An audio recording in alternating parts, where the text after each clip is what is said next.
Welcome. Good morning, good afternoon, good evening, whatever time it is. Welcome to this Team Hitless official event for Halloween. We've got a whole raft of spooky games over the next few days.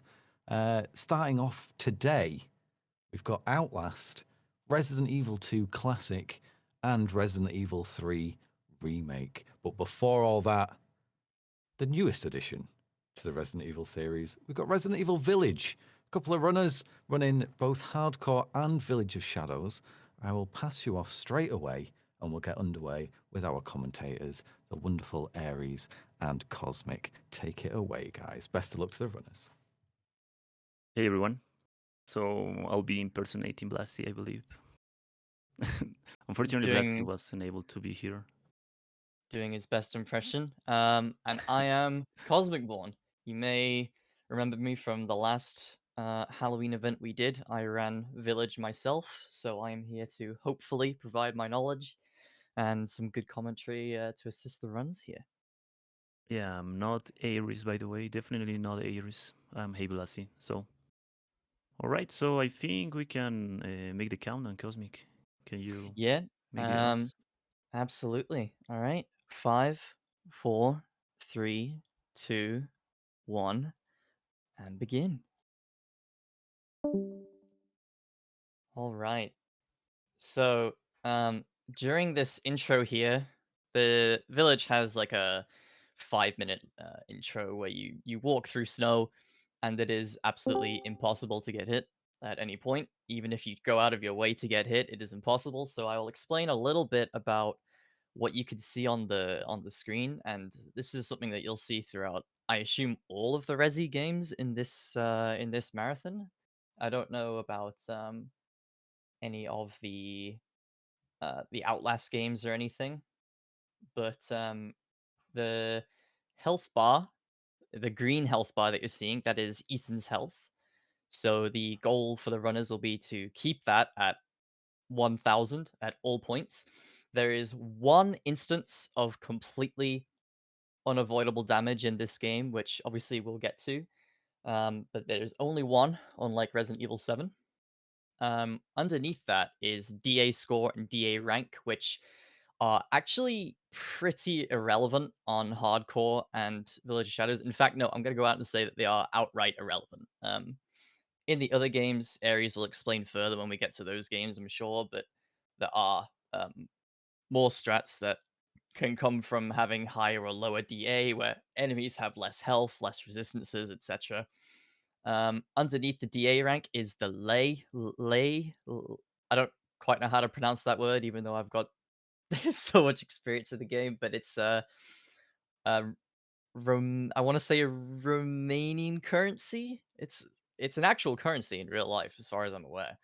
Um, but anyway, that's just the money that the runners will have, and they can spend that on upgrades and items at the Duke, which is the merchant. We'll see later. And finally, underneath that, you'll see some red text. It looks like Flaoc forgot to turn his back on. If someone would like to remind him to turn that back on for his advantage. Um, but underneath that is the red text, the enemy HP. Um, that will come and go retroactively. The SRT for Resident Evil Village is very, very good. Extremely good. Anytime you hit an enemy, it will have their health appear on the screen retroactively. So incredibly helpful for boss fights. So you'll see that come into play a bit later on. There we go. Flax turned his back on. That's fantastic. So I believe Flauk is running hardcore and Fregel is running Village of Shadows, which is interesting. I've not done Village of Shadows myself, so um, maybe one day if I do decide to come back to the game, I can yoink a couple of these strats, you know. So as you can see, that we're running through snow at the moment, and no cutting your hand on the fence does not count as damage for some reason. And Yeah, as I said, it's I believe something happened with Flaug because he was like, he restarted his game for some So, reason. just to jump in and let you know what happened with Flauk. He had some aesthetic mods Rose was actually Chris, so he Oh. just had to restart his game to Wait, yeah, something that's going wrong with the gene pool. that's a So mod? I yeah, thought that apparently was so. my Or game's always maybe been like that. I don't know. alternate story, That's weird. alternate timeline. I'm not sure. But he's got the hood back on now, so we can see his damage. Yeah, Nice. that's fantastic. So there's not much more to say here until we get to the first onslaught section. And I hate to bring this up again for my own sake, but this is on the last event where I ran this game. I took one hit in the whole run, and it was in this it was in this intro section. So let's hope none of these runners share my fate. The very first Lycan is coming up in about 2.5 minutes. We're going to get the knife and one box worth of loot, which is, I believe, always a first aid med. I believe it is always programmed to be a first aid med. So, not really going to be helpful, but you can sell it for 200 lei, as far as I'm aware. So, it's actually been a while since I played the game. So, some of my numbers might be a bit off. I apologize for that if that is the case. I also want to apologize. I'm sick at the moment, so hopefully my voice will stick throughout the whole thing. If not, Aries will have to take the helm as much as Yeah, he can. yeah, But yeah. I have a lot of I knowledge will, in Village. I can take it. I'll do my best. But anyway, I love how Fregel is vibing with his music while he's running. I'm pretty sure he's gonna use the door strat in the siege section. At least that's what I've seen when he made the Village of Shadows No Damage Hmm. run. Yeah, that's I will explain a little bit here about the differences, why you would want to do the gate strat over the regular. Uh, sorry, I also want to point out that any strat that I call regular is a strat based on the route that I use. It may not be considered a regular strat, so I just want to point that out. I apologize. I don't mean to sound like elitist or anything. That's just what I'm gonna say. So also Frigel is not picking up the first aid med, so I guess he doesn't want the extra lay. That's fine. Um, so yeah, Frigel baiting an attack from that Lycan and strafing them much easier than it looks. It really is. Those strafing the Lycan attacks in this game is extremely generous. So Yeah, he's and I picking believe up. that Lycan is some kind of scripted, right? Yeah, he is scripted to despawn once you pick up the bolt cutters. Very rarely he will still be in the back garden, but he'll just like jump onto the shed and disappear after that. So this is where it gets this is the one of the hardest encounters in the game, and I'm not even joking. This first Lycan here. I imagine Yeah. Friegel's a little bit nervous going into this because you have barely any room to work with. So, he's going for the animation cancel knife strats. I like it. So what he's going to do is he's going to bait this Lycan onto the broken step there, if he can. There he goes. So yeah, he's just trying to make sure that he doesn't get too close to him, and the distance that he does make, he's doing it in times where the Lycan is actually attacking him, so he can strafe him. As I said, strafing the Lycans is easier than it seems. So here he goes. Now the Lycan's going to be kind of stuck on the broken step there, and he's just going to continuously poke. Which looks like an animation cancel, and I guess it kind of is, but it's also extremely easy to do. So we see Flaoc picking up the first aid med there, so I guess he is going to sell that for extra lay. Frigel taking out the Lycan there, very nice, Yeah, very GG. nice indeed. That's a very, very interesting cheese for the Lycan. I've never seen that, to be honest. Yeah, there's a couple of cheeses for him. You can get him stuck in that same cycle on the staircase as well. I found that to be quite inconsistent, especially on Village of Shadows for some reason. Um, but yeah, you can get him stuck on the stairs as well. Okay, so um, I hate to kind of not focus on Flux gameplay very much here, but I do have to explain the gate strategy that's happening here. So this section is completely timed. So I think it's like I actually don't remember how long it is, but it's like it's a long time. It's like 4.5 minutes or something. And the section will not end until that timer is over. And essentially, what he's doing is he's trying to close the gate with Ethan's hitbox while the Lycans are trying to open it simultaneously. GG Flaoc on that Lycan, by the way. That was very good. I don't think he missed a single shot there. He has 22 bullets remaining. That's very, very good. Yeah, that was very good. And so he's basically just going to jam himself on this gate until the Uriash spawns, which is a big mini boss. And you'll know when he spawns because he'll roar and Ethan will shout, you're kidding me, something like that.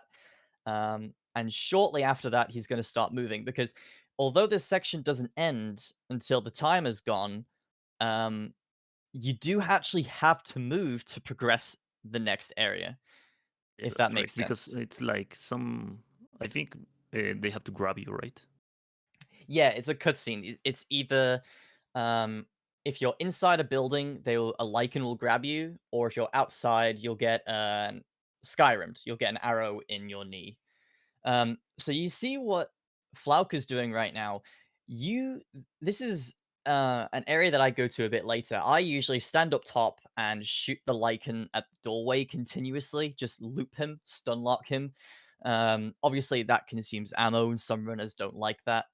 So you can just come straight to the basement, but the problem is you wouldn't be able to do this on Village of Shadows because there's actually an armored heavy Lycan down in this basement.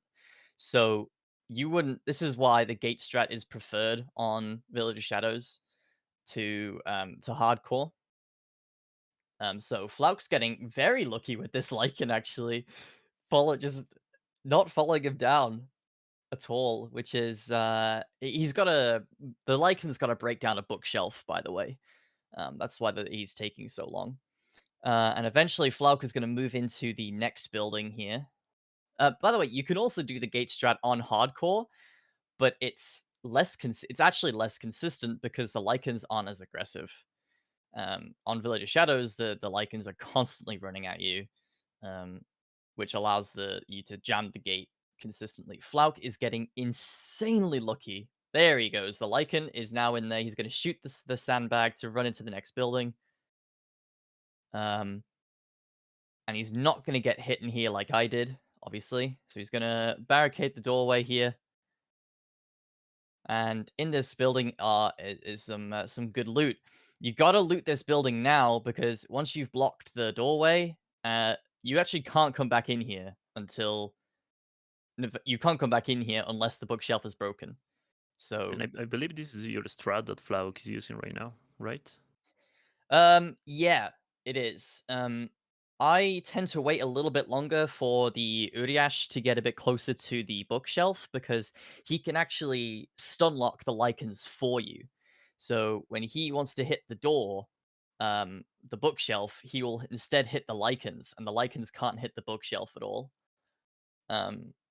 So all you really need to do is keep an eye on the window, which it looks like is happening here. Yeah, and I believe that the worst thing can happen to you here is that one Lycan will hit you through the window or the walls. That can happen Yep. sometimes. To me, I mistakenly thought that the Uriash was hitting the Lycans when he wasn't, and they actually managed to break the bookshelf, and that's how I got hit here on that run. Also, GG's to Freggel for getting through that area. Freggel, sorry. Very good job. Pausing the game, pause buffering to make sure that one of the Lycans, which can be behind you, doesn't actually hit him and skips the cutscene immediately after it starts. Yeah. So as you can see, now he's going through and looting the whole area, including the shotgun because obviously he didn't go through the building. So he's got Yeah, quite a few things to loot. like he was pause buffering until he watched a specific frame from the Lycan so he can be completely safe. Yeah. Oh, I like him getting through the bookshelf for Flauk there, but he's climbing up to the roof here. This is a bit of a sketchy situation, but I reckon he should be okay as long as he circles around the courtyard here. There shouldn't be any Lycans in his way. Yes, and he's good. Nice. Ooh, that was very, very close Yeah, that was there. very scary. Very close. A very similar thing happened to me. That's pretty much exactly what happened to me. One advantage to doing the strat that Flaoc just did is you actually get loot from the lichens. Obviously, Fregel doesn't kill any of the lichens, so he doesn't get any of the loot that they drop. And they can drop some really good stuff here. Like they can drop crystal skulls, which you sell at the Duke for a very decent amount of money. And they can just drop useful things like gunpowder and stuff like that. Although I don't think gunpowder is very useful in the village run. It is in 7. It is in Resident Evil 7, one of the best items, but I think it's actually pretty much useless for village now that I think about it. Yeah, and I think the metal scrap is like the best thing you have in this game, right? Metal scrap, metal chunks. There's like a different one. I can't remember what it is. I don't know exactly what they call it, but there's 2 kinds of metal. The big metal is what you want. Yeah, because you use For that mines. to craft pipe bombs and mines. Yeah. And if these runners use the strats that I hope they'll use, there's going to be at least 2 boss fights where there's going to be at least 6 or 7 mines placed on top of each other. So yeah, it's And rusted scrap and metal scrap. Metal scrap is what you want. yeah, and I didn't watch if did Fregel kill the crows? I didn't see that either. I know Flauk did. So throughout Village, there are a lot of areas where there are crows that you can shoot and kill, and they will drop uh, a varied amount of money, but it's like a fairly consistent amount. Like it won't sway too much from one side to the other. Um, I'm pretty sure he did because he has 8100 lei already, Yeah, I and think he did. I don't really know how he would get that much just from Yeah, like the amount of killing money a that few the birds. crows drop you in some specific areas are random, and sometimes they can give you a lot of money. Yeah, yeah, definitely. So So it's worth trying we're killing. kind of entering a new. Oh yeah, also they've been picking up these little gems as well. Some objects that you can shoot off the wall. They'll be picking up quite a lot of those throughout the run, I imagine, because they do rack up to be. That's one thing that my route, the route that I used, is very good at is picking up a lot of loot and getting a lot of money, almost too much. So I'm imagining we'll be seeing quite a lot of that. And now, Chad, I had to ask you guys to not get too excited here, all right? But we are entering Dimitrescu's castle, and there's a certain lady in here that we all know and love. But I just want you to stay calm, all right? But first, we're going to meet our other friend, Heisenberg.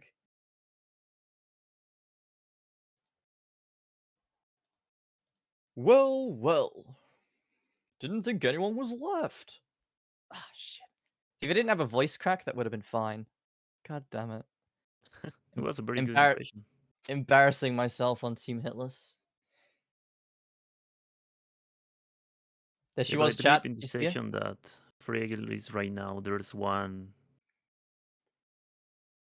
arrow guy that can hit you, like in the breach. Yes, I have seen and heard that, but I have never actually seen it happen. Sorry, I've heard about that, but I've never seen it happen. I think it happened to So Zulu one time. He was very angry about it. yeah. Like it's very rare that can happen, but it can happen sometimes.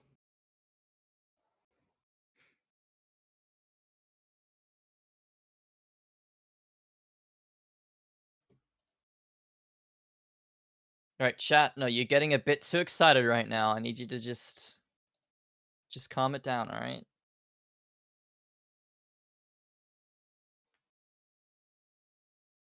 So in the section that Frail is right now, he basically can don't look at this thing, and the cutscene will immediately turn Yeah, when it it's is the pretty great turn. janky. Yeah, it's pretty janky. You can even crouch and it looks even worse because it stands you up as well. Yeah, that's something scripted that it will happen all the time. So you see Flaoc is shooting 2 birds here as well. I saw Fregel shoot them earlier too. Those birds can be kind of janky because they don't spawn in until you take a few steps into the gate.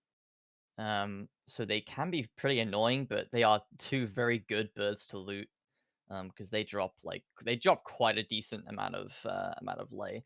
I am concerned that Flauk's SRT is not working because it still says he has no money Oh when yeah, maybe it's not working. Yeah, we you're just saw correct. some pick some up. So um, I don't know. It's not a Yeah, maybe huge because deal, but he restarted the game, he forgot to restart the SRT. I don't know. yeah. I don't think it's a big deal, to be honest with you. I know the instances of damage in the game pretty well, so if he does take damage, I'm sure. Hopefully, if I don't miss it. Anyways, so we got Fregel upgrading, buying the blueprint for the mine. So he upgraded the pistol power and the shotgun power, which I thought was that's kind of interesting. I don't usually upgrade my weapons. Granted, I run hardcore, not Village of Shadows, but I don't upgrade my weapons until we first fight that Lady D lady, the one that everyone seems to go crazy for. Not sure why,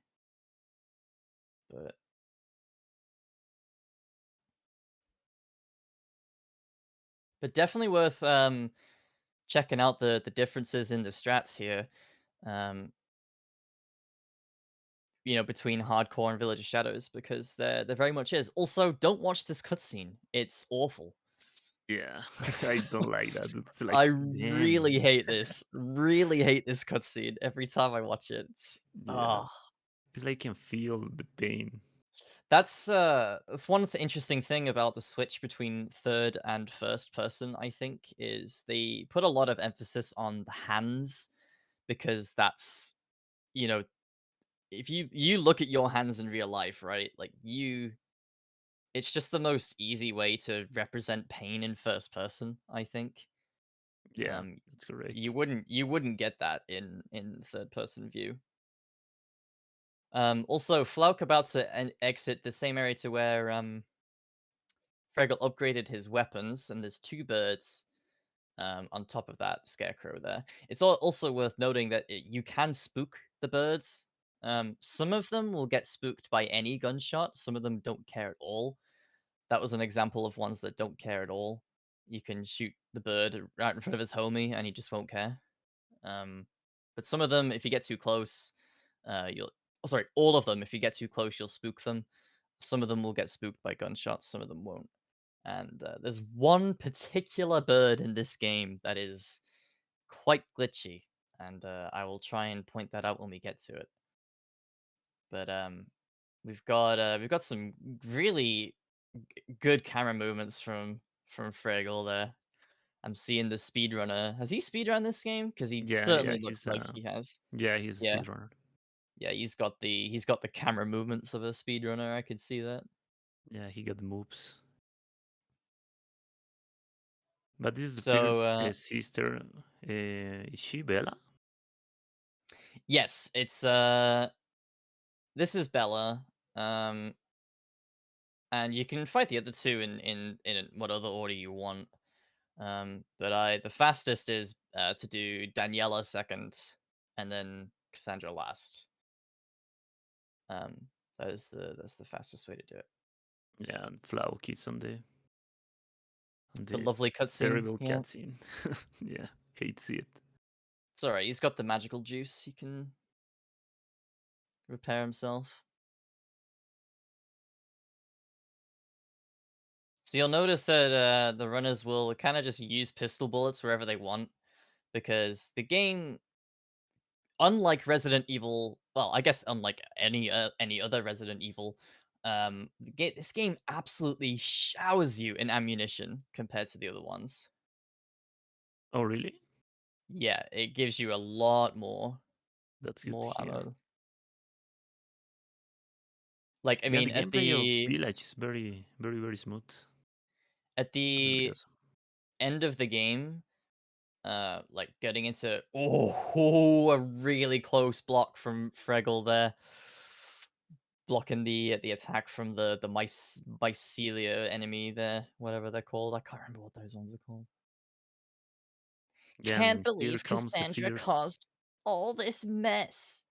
So this is the Village of Shadows. So this fight is quite difficult because there's an additional Yeah. enemy. But he's gonna start the fight. He's not gonna skip the cutscene because if you skip the cutscene, Bella will start in a different position, and obviously you don't. She'll start closer to you in a different state, ready to attack you sooner. So that's why you're not going to skip the cutscene here. And I believe he's going to start by immediately shooting her in the face with the shotgun, going up close. Yep. So baits an attack, backs up, and he's just going to keep shooting her in the face until she staggers. And then keep staggering her with the mine and the pipe bomb. It's a very, very good strat there. Nice. That was very Didn't clean. didn't even need to shoot the window. Oh, one is alive. Um, What? yep, One, one one of of the the enemies zealots or whatever. survived there. Yeah. Bit close. There was something I wanted to point out. Yeah, so you'll see both of these runners, I assume, with the pump action shotgun. They will only ever keep one bullet loaded in the shotgun because it is much faster. It is quite a significant bit faster to shoot the one bullet, reload it, shoot the one bullet, reload it, than it is to have all 5 loaded. Yeah. And Is that that a is, glitch? I think it's just an oversight, to be honest with you.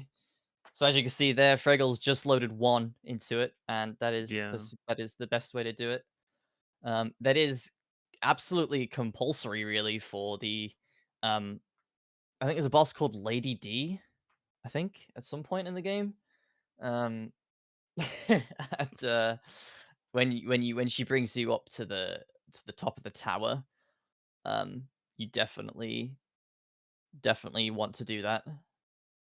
Fregel is going to despawn the daughter here by going into the Duke's room.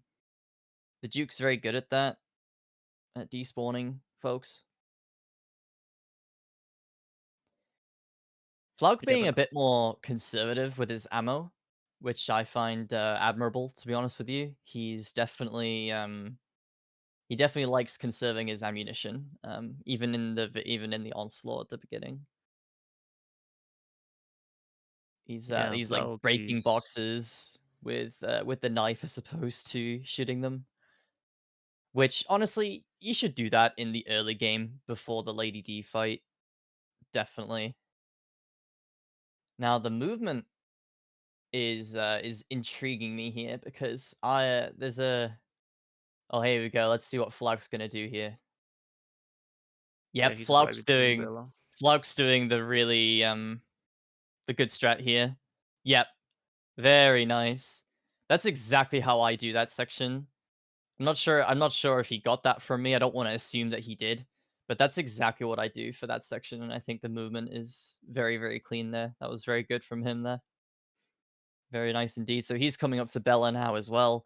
But you'll notice that Bella is a lot simpler on hardcore. Um, so we'll see how he deals with this. So essentially, you want to shoot her. Oh, he shoots the window. Okay, interesting. Yeah, He you skipped the just want to cutscene. shoot her when. Yeah, that's okay for hardcore. You just want to shoot her as she's charging at you. So when she lifts her sickle up and she starts charging at you, shoot her again, and then she'll do a long stagger. Yeah, that was really, really good. So the way that Flauk did that is precisely how I used to do it, and it's a very comfortable strategy. It's very good. So interestingly, he's actually going back to loot the cellars. I've never thought of doing this. This is really interesting. He's All the enemies definitely spawn after this fight. yeah, they do. Yeah. Nice. So I really like this. He's very, very because this might even allow him to skip doing certain things in the later game, even though the items in the later game are worth a lot more. But he just got 600 lay. His SRT is definitely not working. By the way. Unfortunately. But again, it's not a huge deal. He can see how much money he has in his interface anyway. So, all right. Huge thing to note here. Fregel is approaching the only instance of scripted damage in the game. This is damage that you take in the cutscene, and it will always take you to 301 HP, no matter what you do. This happens in the cutscene. I can't emphasize that enough. So, boom, you see how his health just dropped down there? 301? That is completely unavoidable. Can't do anything about that. Just kidding. That's a hit. His run's invalid. Sorry. So now what he's gonna do is he's just gonna loop Lady D around these pillars here while the gate opens. The most excruciatingly long opening in the world. Very, very rarely. Oh, that was a perfect block. Very, very close there. Oof. If he blocked any earlier there, he would have taken some damage to that enemy. Damn. But he's good. Also, this cutscene will fully heal you, so that's it. Your health will remain at 1,000 now because he's never going to get hit again in the run. Easy as that. Yeah, Flaoc also despawning the daughter there in the Duke's room, and he's also going to do a bit of menuing here. I don't blame him. See, I'm very stubborn with my menuing. I will never buy things unless I absolutely need to save time. But my run at this point, my run is probably so outdated. There's probably so many new strats that I don't know about, which is why I was kind of excited to do commentary today because I wanted to see if anything has evolved.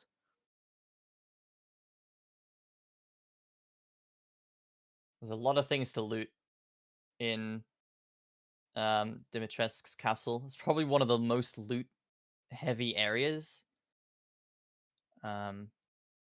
It's pretty there's a lot. There's a lot. Compared to like Moreau's Reservoir and House Beneviento, there's really even Heisenberg's castle. That there's so much loot here in Heisenberg's factory. There's so much loot here in Dimitrescu's castle.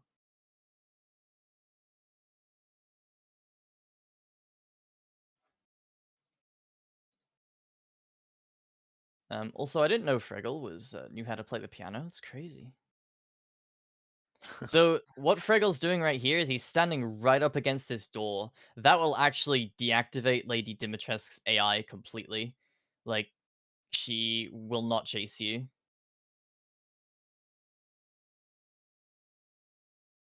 Like, you can literally stand up against that door and turn around, and she'll just stand there looking at you. So this is Daniela. This is a kind of a meme fight. You just gotta open the window and stagger her when she's and shoot her when she's staggered, and she'll just keep running away. Now we've got Flaoc in the catacombs here. Now my strat for this is quite precise. There's some quite precise movements. I'm curious as to what he's gonna do. So he's gonna block and parry the enemy there, which is interesting. He doesn't go for the pistol bullets, which I respect a lot. There's gonna be another one coming out of the water here. Yep, flicks his camera away. Gotta run around these boxes and shoot the crate, I imagine. Yep, there's a crate up there and a crate there too. One more enemy, he's gonna whip out the shotgun, stagger him. That's it. One more enemy at the top of the stairs here. Boom. There he goes. Yep. So far, very, very similar to what I'm familiar with, so that's fantastic. Yeah, and Fregel just end up with Daniela right now. Yeah, honestly, a pretty meme fight. In hardcore, it's literally just like stand in one place and shoot her with a pistol. It is, yeah, it's a joke. Yeah, I think Cassandra is much more complex. Yeah, the Bella can be as well. It's Oh yeah, definitely Bella is disgusting. they fights. can kind of be kind of glitchy as well. Like sometimes they won't do the long stagger, so when you go to reload the shotgun, like it just she'll attack you and you've got like 2 frames to spam click and hope that you stagger her before she hits you. And that applies to Cassandra as well, who Fregel is about to fight right here. So he's just spawned her. He's going to throw a pipe bomb to blow open the wall, which is going to stagger her, but also throw another one towards her to get damage done on her, of course. So now he's just going to keep his distance and shoot her with the pistol for the most part. Cassandra loves to just run at you. She has a run at you attack, and she loves to just run around this room with you. So what he's waiting for? Oh, he gets hit. He gets sliced in the damn. back there. Really, that sucks. That sucks. Yeah. What he's waiting for is audio cues to know when she's like stopping to taunt you. Oh man, that's got to be a blow to his psyche there. That's really unfortunate. Yeah, that sucks, but that's one I hope hit he for doesn't. Fregel.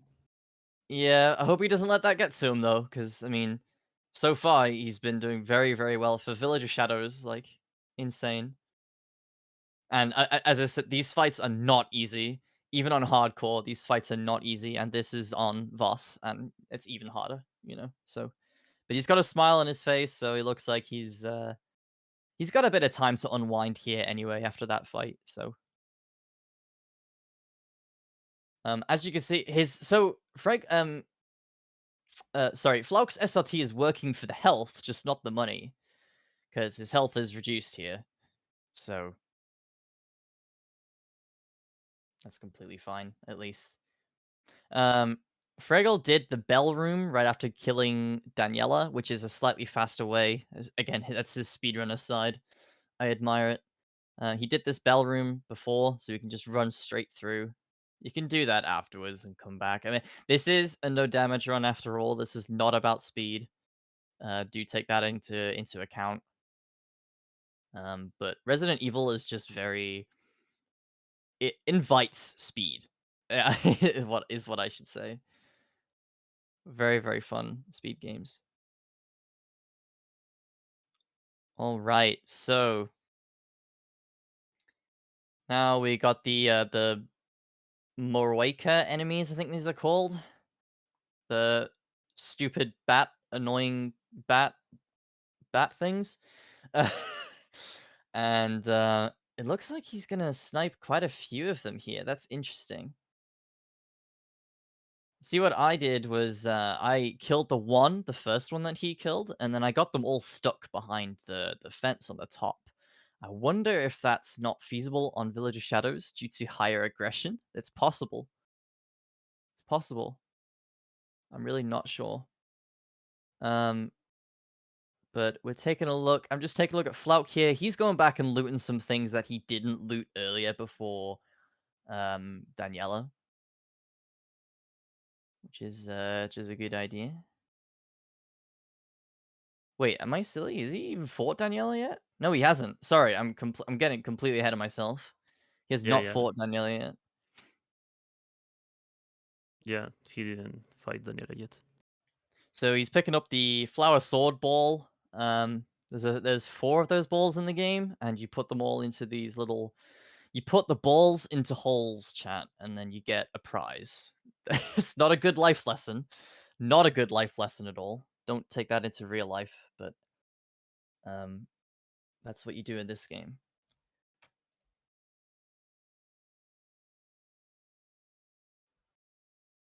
Let's see how good Flaoc is at piano. 0 mistakes. Watch this. Absolutely 0 mistakes. Piano master. You think I'll make a mistake? Good. He's going strong. Oh no, he made a mistake. Oh no. I bet wrong. I bet wrong. Damn. Sad. So Flauk's been a little bit more of a safer player. I'm curious if he is going to actually run past Lady D here. And he is. Okay, cool. I know some people. Oh, he's not actually.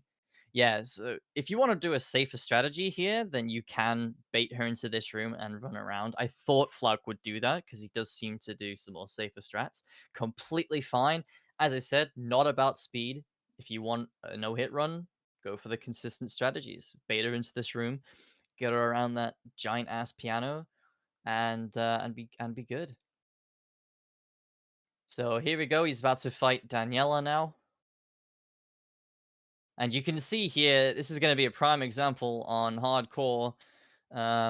You can legitimately just stand in one place. You only need to put your hand on the mouse in this whole fight. Actually, that's a lie. You need to press F to open the window. Sorry, I just completely lied to you all. Fregel is waiting for Lady D to walk away, by the way, and she's just refusing to walk away here. I think she's gone. Yeah. Yeah, there we go.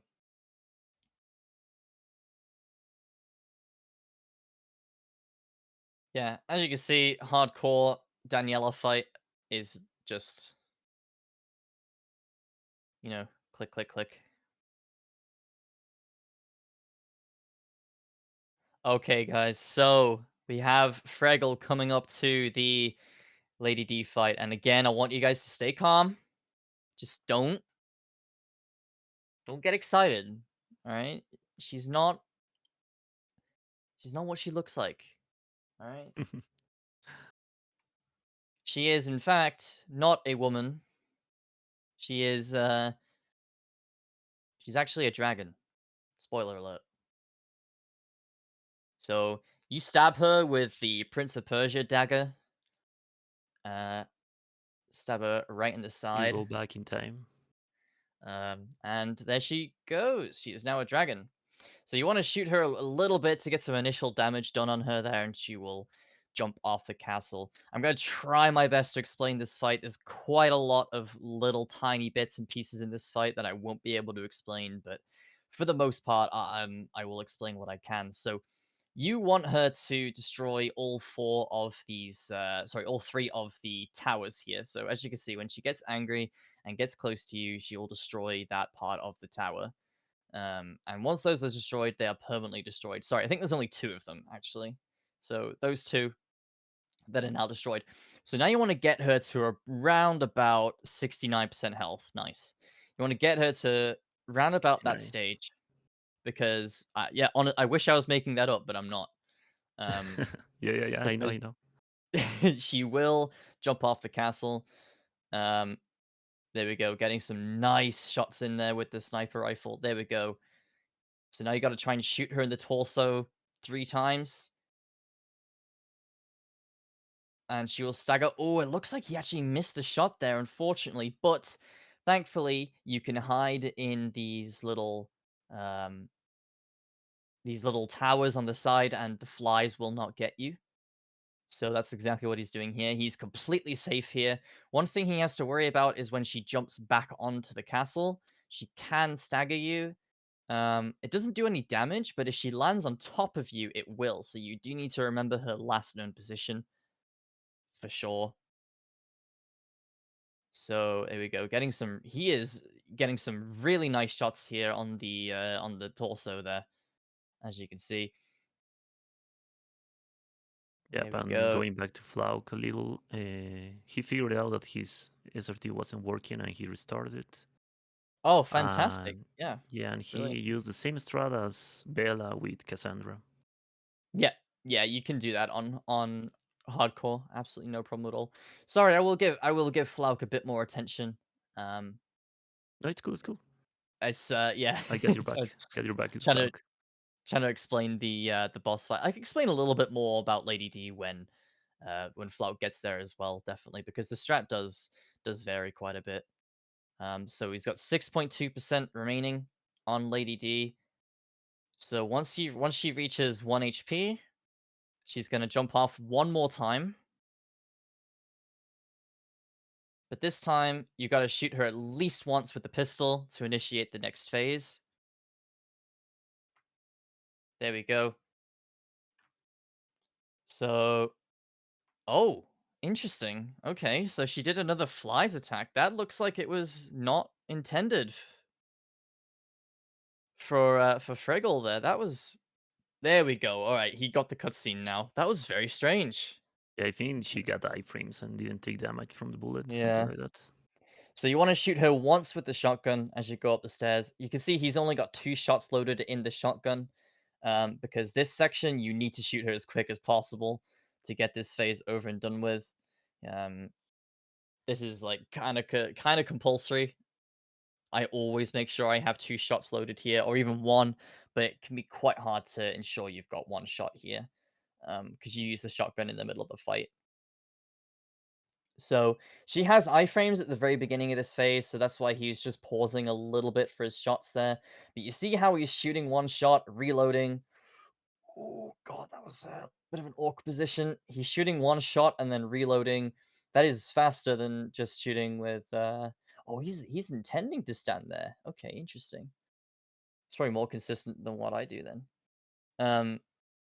Yeah, you can see that he's basically just stockpiled his shotgun ammo for this section because it's quite easy to shoot her in the torso here as well. So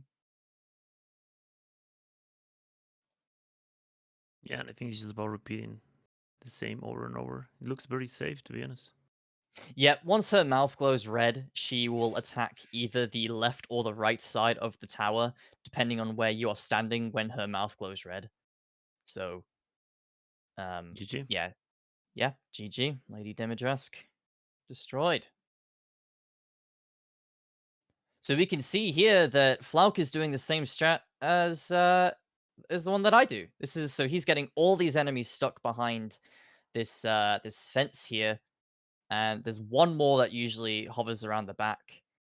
And yep, he's aiming exactly where I do for this setup. Good man. He knows what he's doing. Boom. All dead. Sometimes one survives. You can either... Ooh, I wouldn't recommend shooting him there, though. Because sometimes he can stagger and get into the building here. But you can bait him further to the right and just knife him through the wall. And look at all the loot you get from that. You kill like 6 or 7 of those enemies there. It is beautiful. So we've actually got a little bit of downtime. We've got sorry, let me rephrase that. We've got the most thrilling part of the game. House Beneviento. Definitely not gonna give you nightmares at all.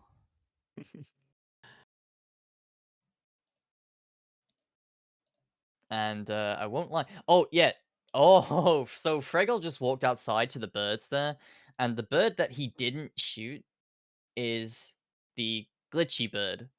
The one that you have to wait until like a certain frame of the animation before you leave that area. Otherwise, you can shoot it and with the sniper rifle, and it just won't die. It's it's technically an invincible bird, but if you wait a little bit longer after you kill it, then obviously then you can get the loot from it. But he just didn't seem to bother. Perhaps he didn't know about that, or he just, you know, you've got 19,000 lay at this point, so what's an extra 400 gonna do?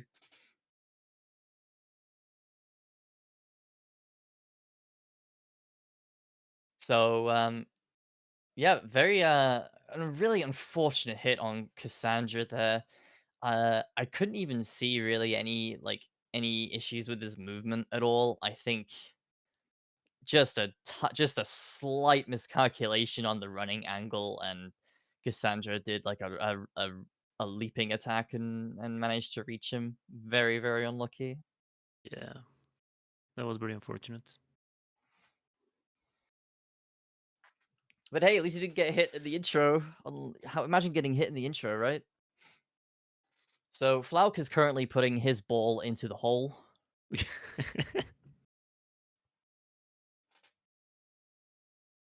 All right, so Fregel, I think he just killed that Lycan to have enough time to do this puzzle, I believe.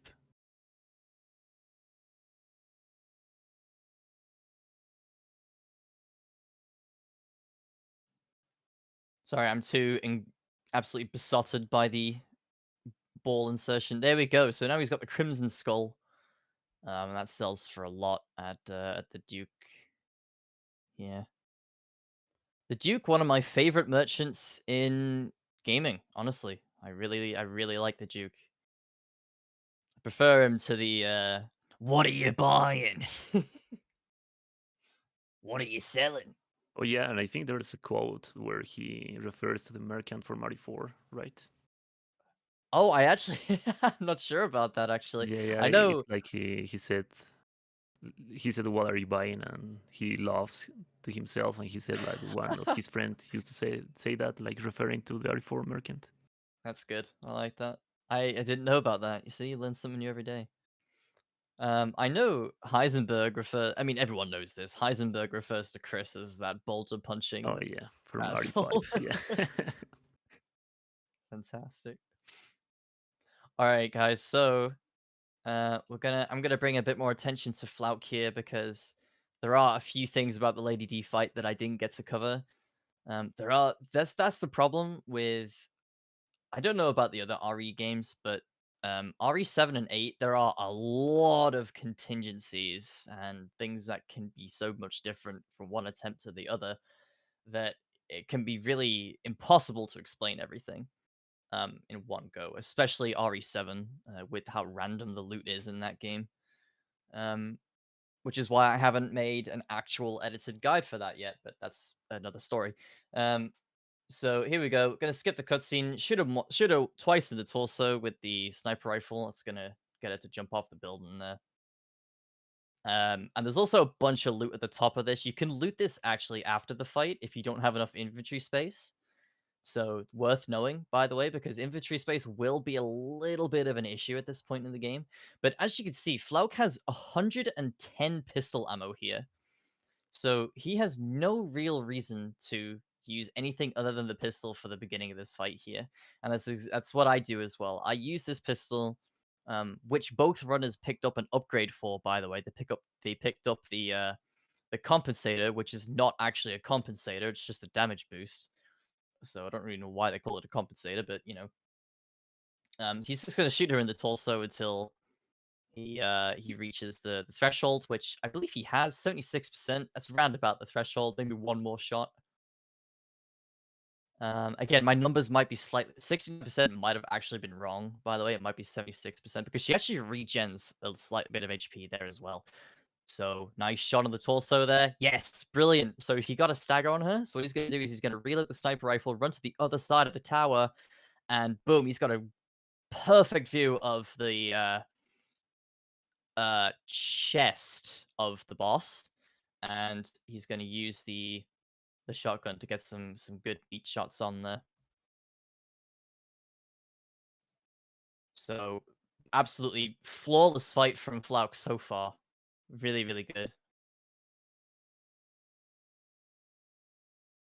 So her recovery animation for whenever she does that charging attack is always the same. So it's a good little moment to, if you can prepare for that, it's always a very good moment to get some damage in with the pistol here. Apologies for the slight technical issue we had there. Float stream died, but we've refreshed it and everything's back up and running now. Oh, that's unfortunate. But just so you know, his fight has been flawless, and it continues to be flawless.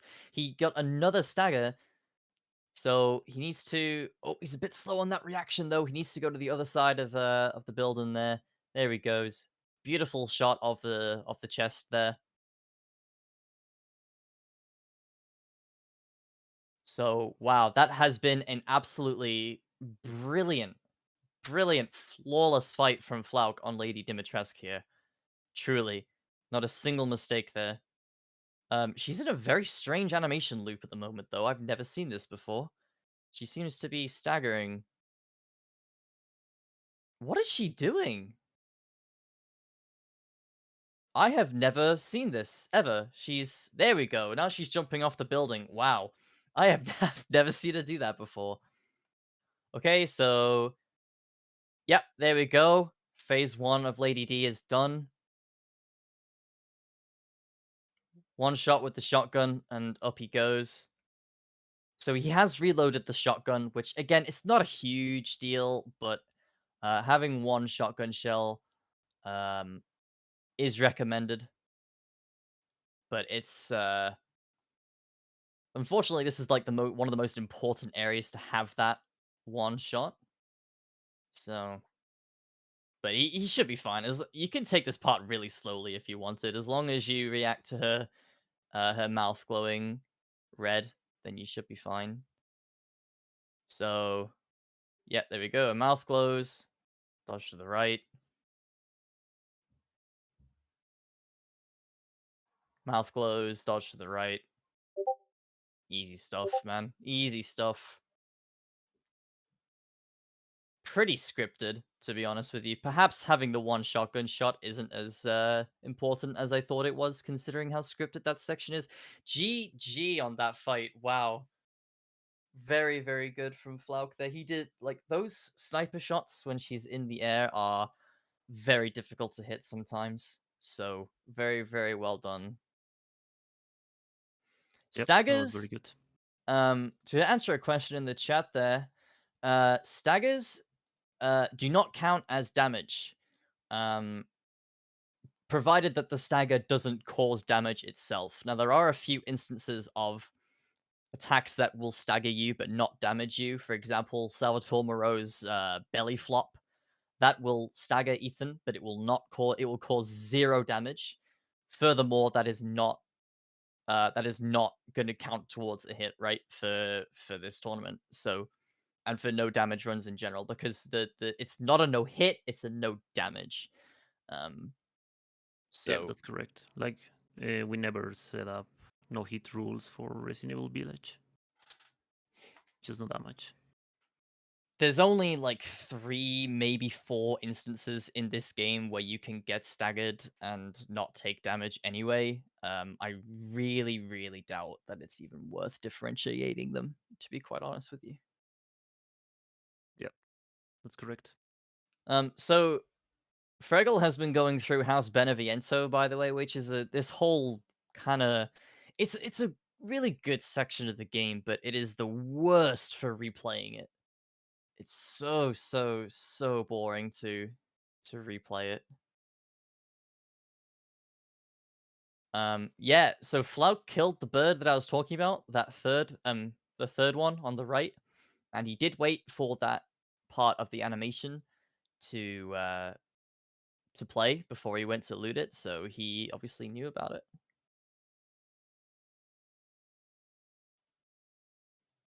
Yeah, like in House Beneviento, there's a lot of well, not a lot of puzzles, but there's a lot of stuff you have to do before you encounter the baby.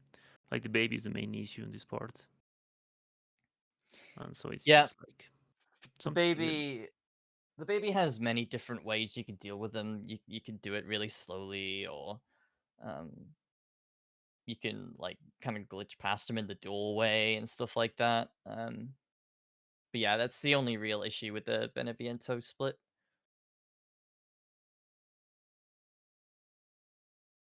But after Beneviento is my personal favorite sub area of the game, which I know is controversial, but it's Moreau's Reservoir.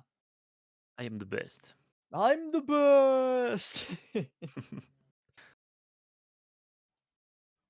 Big fish man. Can we get a fish moly in chat? Actually, that'd be fantastic.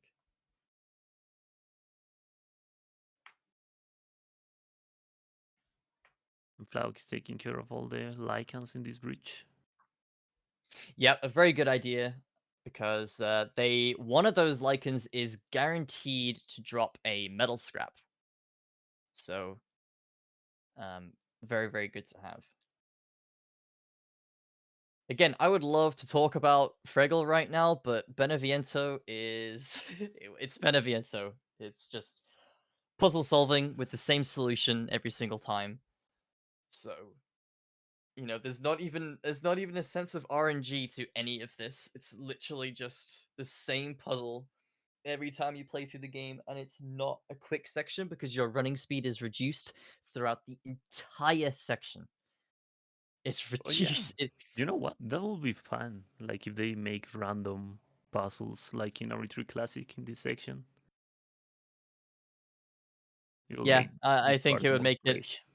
more interesting. Yeah, I can't tell if that would be better or worse for speedruns though. It will be worse, of course. Probably. Like in Resi 3 Classic, it's like if you have the bad RNG on a puzzle, it's like runs over. Yeah, yeah. Yeah, someone else agreeing with me on Moreau being the best area. Hell yeah. You know.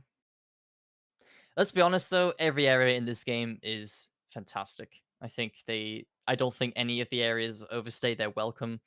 I think Heisenberg's factory is like the one that people hate the most, but I don't know.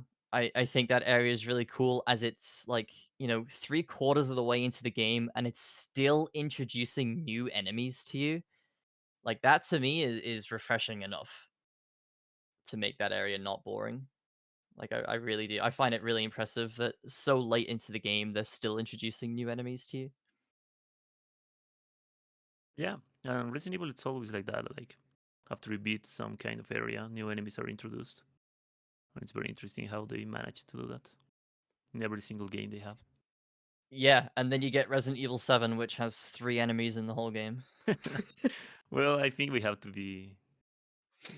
It has to be okay with that We'll discount Resident Evil 7. But because was the resurrection of Resident Evil, you know. Resident Evil 7 also puts party hats on the enemies though, so you know, you can't beat a molded with a party hat. So what Flaoc's doing right now, by the way, is a bunch of lichens spawned. Just then, he's going to go back through this blue gate and into this main courtyard, and that's going to despawn all of them. Also, Freggel just encountered something. Not sure what that was. It's just like, I don't know. Looks like a blob of some sorts. All right, Chad, I want you to tell me, okay, when Freggel goes into this elevator and the baby chases him, please be honest with me and say that you don't want to throw a frag grenade into its mouth. Just tell me. Because if you say that you don't want to throw a frag grenade into its mouth, you're lying.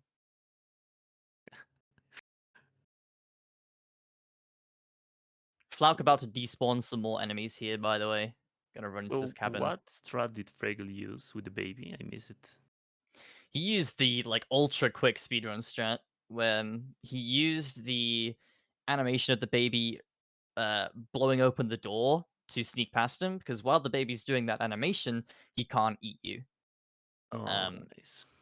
But that is like he's got some balls to do that on a no Yeah, because damage it's run. I'd risky. say Like that. it's very precise, right? Yeah, it is. Yeah. So I wonder, in Village of Shadows, there's autosave, right? Like if you die, you can just retry from the last checkpoint. It works like that in Village of Shadows. Yeah, there are less save points, but Okay, but you don't have to do it manually, like in Inferno in Resident Evil 2 Remake, for example. no. Well, there is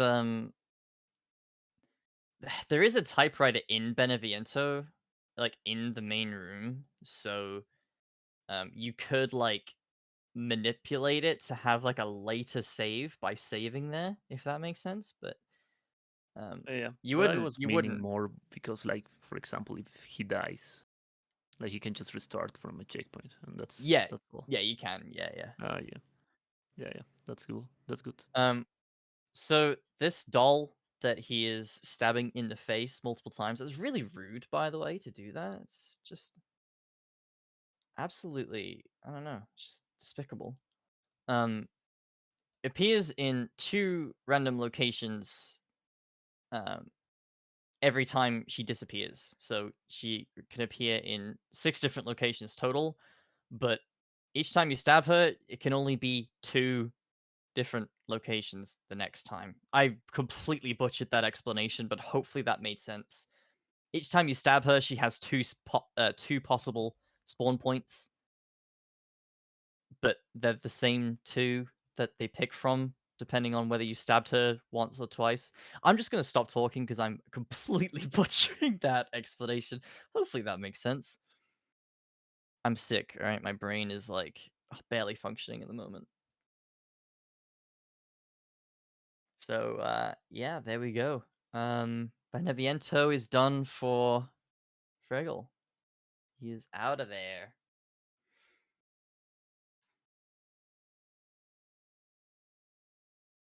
So someone in the chat says that you can do that on Village of Shadows, but you can't do that on console because of how the IGT works.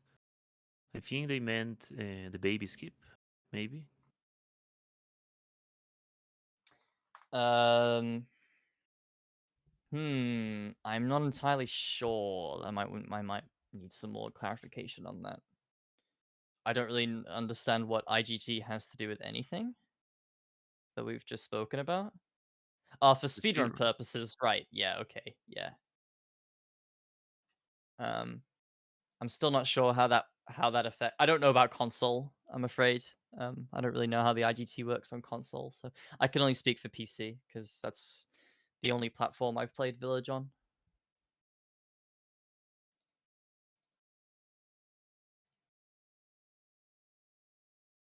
All right, so Flaoc is heading to Beneviento now, so we know what that means. Yay, more puzzles. But in the meantime, we've got Freggel going to my favorite area in the game, Moreau's Reservoir. And in my opinion, the scariest area of the game, personally, to me. But maybe that's because I don't like big, scary fish monsters who think they're the best. Isn't Oh, he the he meant best? about the IGT. Okay. Like the rolls back to the checkpoint. Okay. Ah, yep, that makes total sense. Yep, that makes total sense.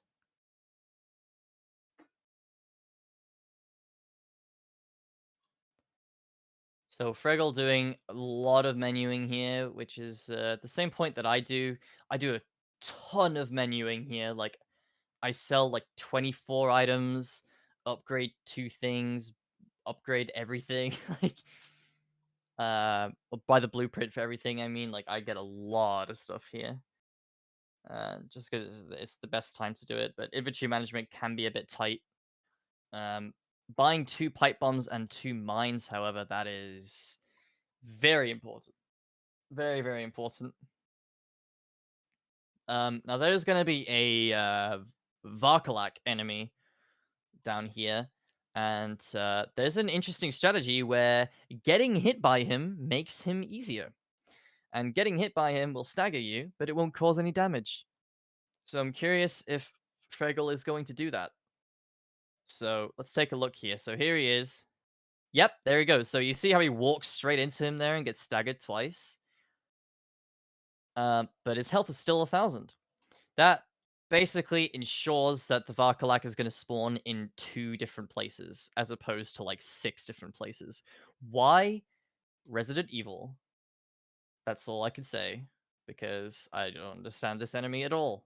All I know is that walking into him makes him easier. So, and then he's gonna. Ooh, he spawned right there.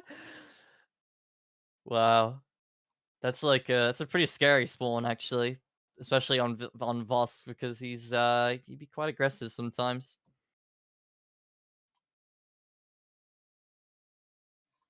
So is he gonna kill the pigs? No, he's actually got a heart, unlike me. I kill those pigs for money.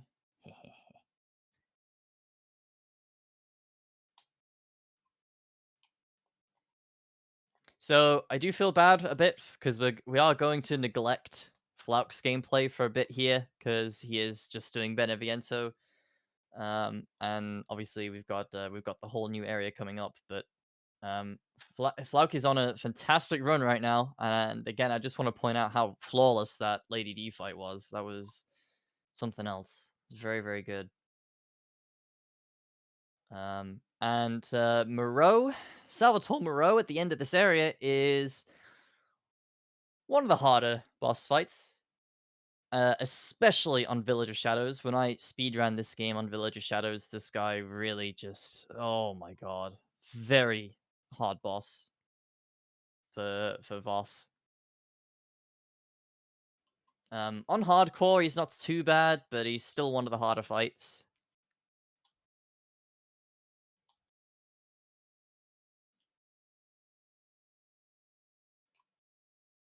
And just because I mentioned that Flauk's on a fantastic run. So is Fregel. I don't mean to diminish his run in any way. Getting one hit on a difficult boss fight, it just happens. Like especially in a tournament setting, you're gonna get hit. Um, 9 times out of 10. It's just how it is. So these lichens here, you can kind of just run past. They're really slow to react. So you can literally just grab that key and just just peace out. Easy stuff.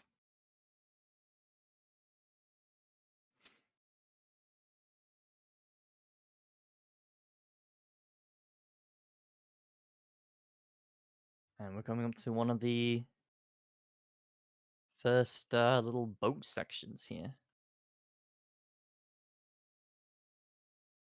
The boat that controls flawlessly. Haha.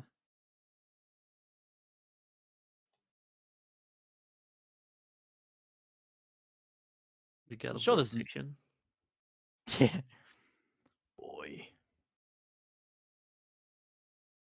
There's definitely nothing in this water, right? Like, surely not. Whoa! Did you see that, Ares? A cute fish. Okay. He seems like someone who'd be the best. Yeah, definitely. So here's the Chris cutscene where Chris could have literally explained everything to Ethan, but decides not to, and then Freaking Chris, dude. Chris's Making inclusion in this game is so strange to me. and having Carlos voice.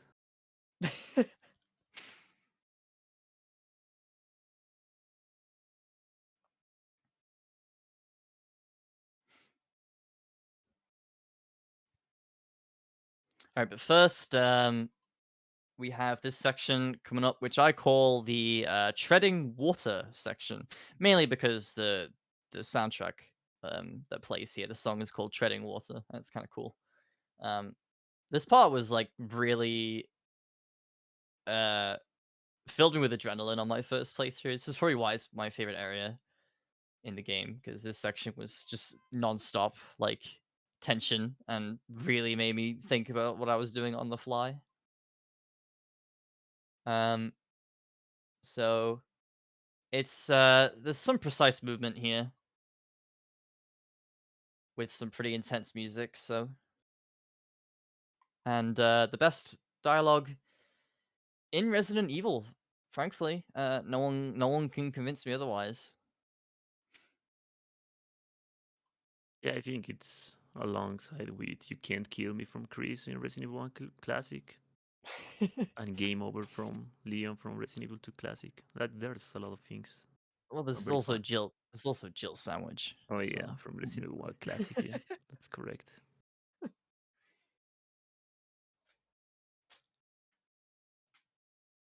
So do you to want stars? I'll give you stars. So yeah, there's a bunch of them. that line was so badly done in the remake, though. And it's fun because the Nemesis can punch you in the middle of the dialogue, and Jill Yeah. will scream before she can end the quote. All right, you ready for the voice line? I don't know if the stream can hear it, but this is where it plays. Ich bin the best. I just realized his language is different, so he wouldn't have said it in English. That's sad. Actually ruined.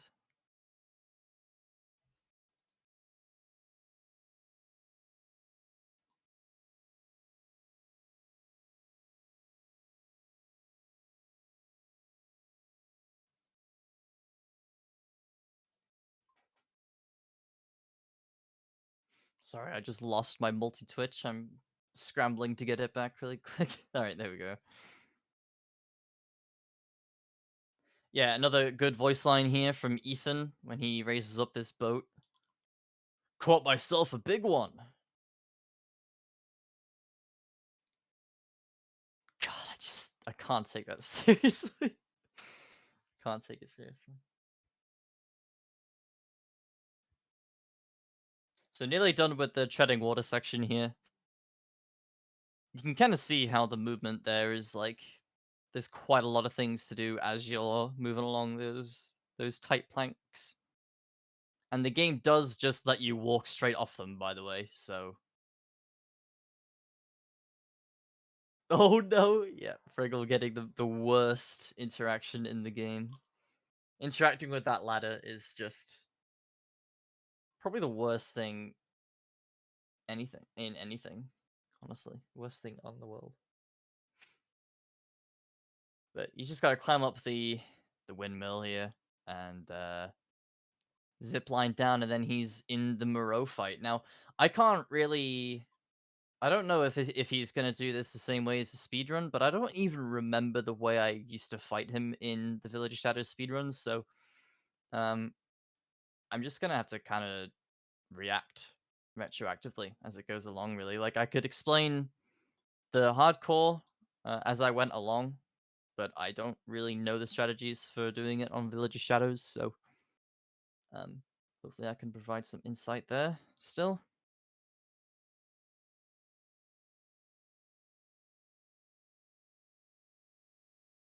Um, in this short little bit of downtime, though, let's see how Flaoc deals with the baby. Because I bet he's gonna go into the kitchen, wait 3 seconds. Yep.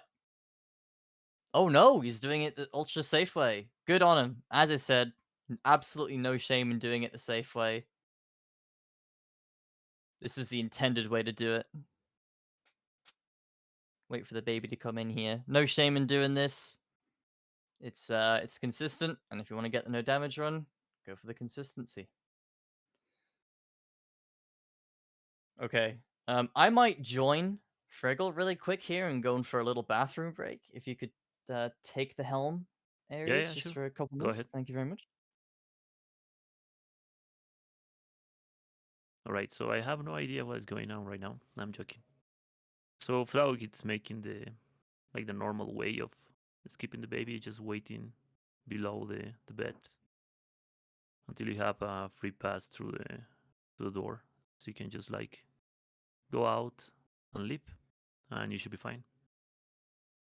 Of course, if you take so much time, he will catch you when you are arriving to the elevator, so you have to be fast and don't waste any time. I have a question for you, Aries. Oh yeah, sure. Go ahead. Why you want? Yeah, is the baby in Resident Evil the worst thing in any video game? What do you mean, like in terms of something Like scary? it's awful. Like just like Oh to yeah. look at, the sound it makes, how scary it is. Oh yeah, definitely. yeah, I think so too. Yeah, in the whole Resident Evil franchise, I think it's the most scary thing you can I think encounter. so. Yeah, if I remember correctly, like alongside with regenerators from Resident Evil 4, I think both are most scary things. The first time you see Mr. X in Resident Evil 2 is pretty good. Oh yeah, that's for sure. Yeah. Yeah. All right, I have returned. Seems Nice. like At the same time, Fregel. at a Yeah. good time. Yeah. All right, let's see how he's gonna do this. So I'm assuming he's gonna start off with a sniper shot to the. Oh no, he's not. Wow, he gets some damage in even before that. That's crazy. So as you can see, Moreau has like an awful lot of costs coming out of him, right? That is weak spot. And if you can get a shot on that at an opportune time, you can actually stagger him quite frequently. Not all the time on Village of Shadows. But you can just see, like, he takes so little damage on Village of Shadows. He's at 82%. And he is emptied, like, a full clip of sniper rounds, shotgun shells. Like, the main damage source that you're going to get in this is from explosions. Moreau is a pretty tanky boss anyway, like even on hardcore, he is quite a tanky boss.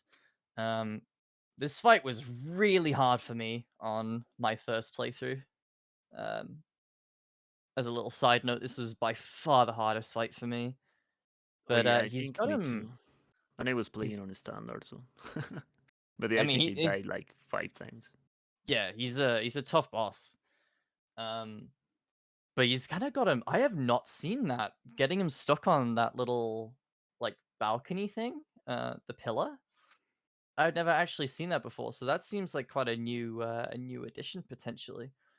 So I think I'm not sure what he's doing now. I think he's just guiding him with attacks to the barrels over here. That's on around that corner, that red barrel there. That's really cool. That's a very safe way to get Moreau moving around. I've never seen this being utilized before. He's just baiting the same attack over and over and over. Very very safe way to get him moving. So when Moreau like holds his head like that, he's going to be staggered for an extended period. The difficulty will determine how long he's actually staggered for. So just to, again, I just want to reemphasize how tanky this guy is. He is still over half HP. Like it's insane. And right now he's doing his acid rain attack, which involves well, him just sitting on top of a building and spewing acid because he's disgusting. Sorry, he's the best. And you got to hide under several little points marked with yellow in order to guard yourself from the rain.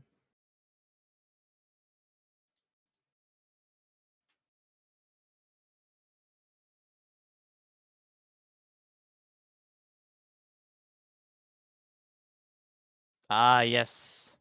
There we go. That's a big chunk of damage right there. So he laid all those mines on top of each other, and then Moreau did a belly flop, which exploded the mines and also the barrel, which absolutely chunked his HP. So now he's only got 2.7 left. So that looks like a GG for Moreau there. Very good fight. Crazy fight. Yeah, he looks Very pretty safe, to be honest. yeah. Very, very safe.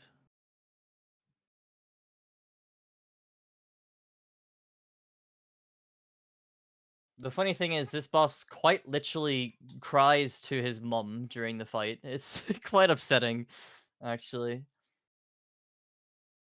You kind of feel bad for him, and then you read on like some of the experiments that he did on the villagers, and then you don't feel bad for him anymore.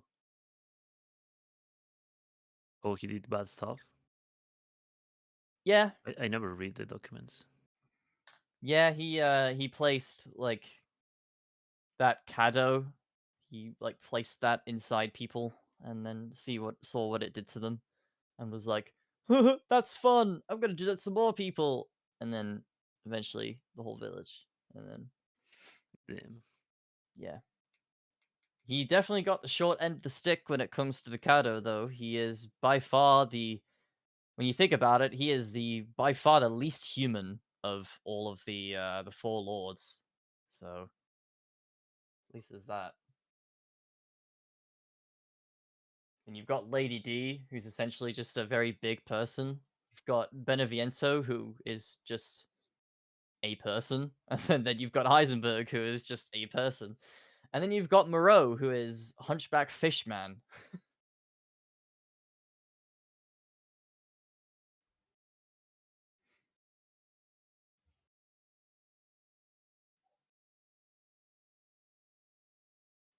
Flaoc doing a lot of looting here. He seems to be like me when it comes to the looting. He likes to get the extra stuff. I've noticed Fregel's been a lot more frugal throughout this run. And he's actually in a very scary part of the game for me. I always hated this area. I don't think I practiced this area enough when I was doing runs of this game. But there's Morwaka, whatever they're called, the flying enemies. There's a bunch of those around, but you want to come to this area because it has the... Oh, the Lycan didn't stagger on that sniper shot. It has the M19.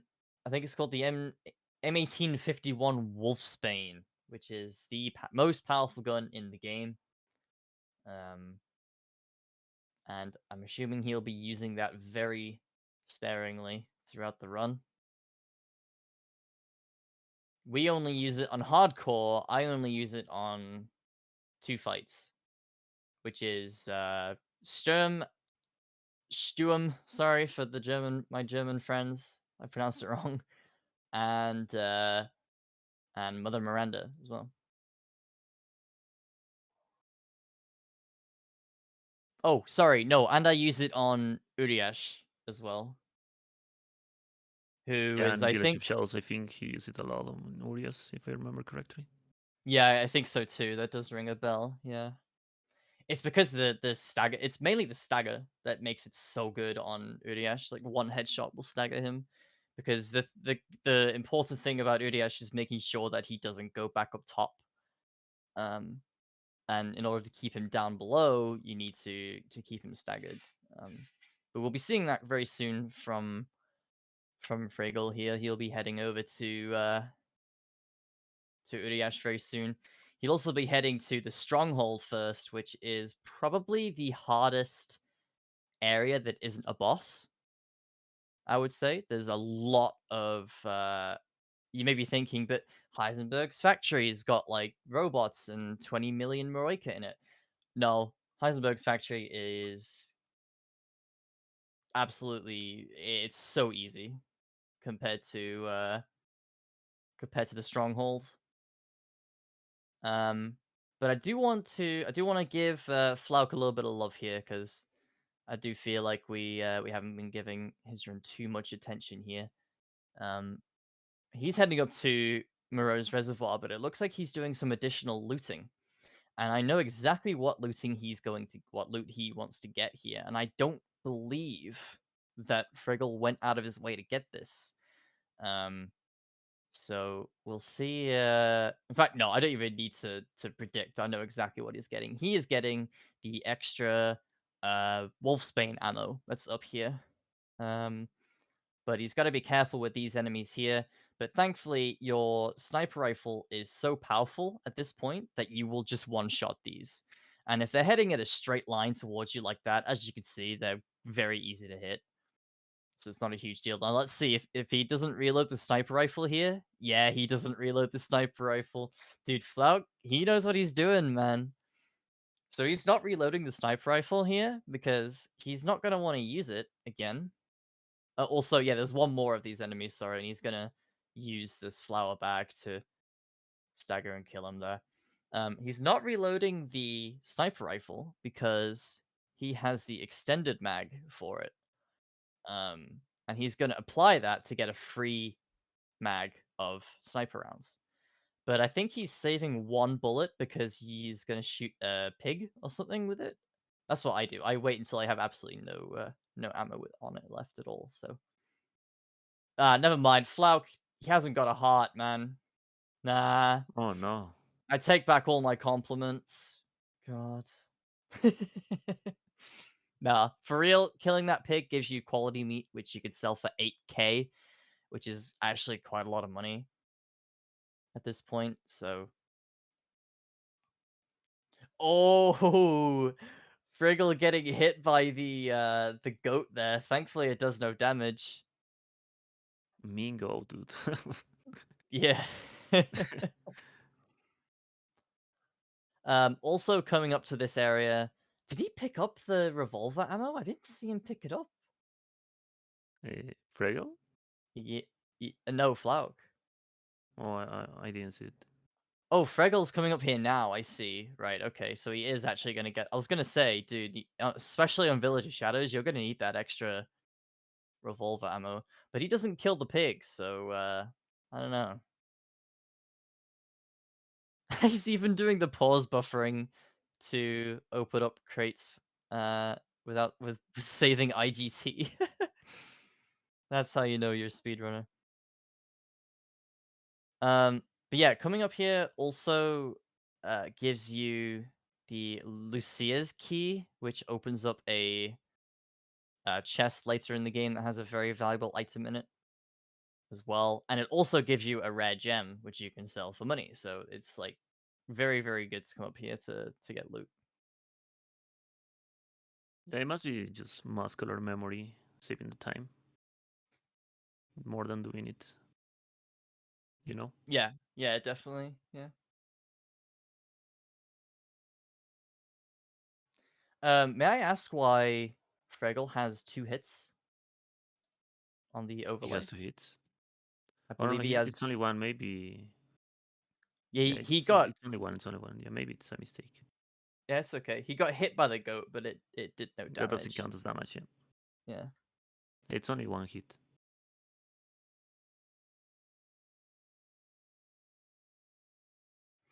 Yeah, so as you can see there, Flaoc was picking up the high capacity magazine for the sniper rifle, which he will put on. Sniper rifle is probably the only weapon on hardcore that you are, unless you're absolutely Papega with aiming, like I sometimes am, then you're gonna have plenty of ammo in all your weapons. Now, what's interesting is Fregel is actually gonna fight this Uriash mini boss, which is completely optional. I've only ever fought this guy one time, and I'm not sure what item is so valuable in that area. Perhaps someone in chat with more knowledge than me could tell me there, but I have never had any reason to go into that barn to, like, he didn't actually fight the Uriash, he just encountered it. But he did loot some things. So that's interesting to me. I don't know what item he thought was so worth it there, but probably it's got to be good if you're risking going to a mini boss.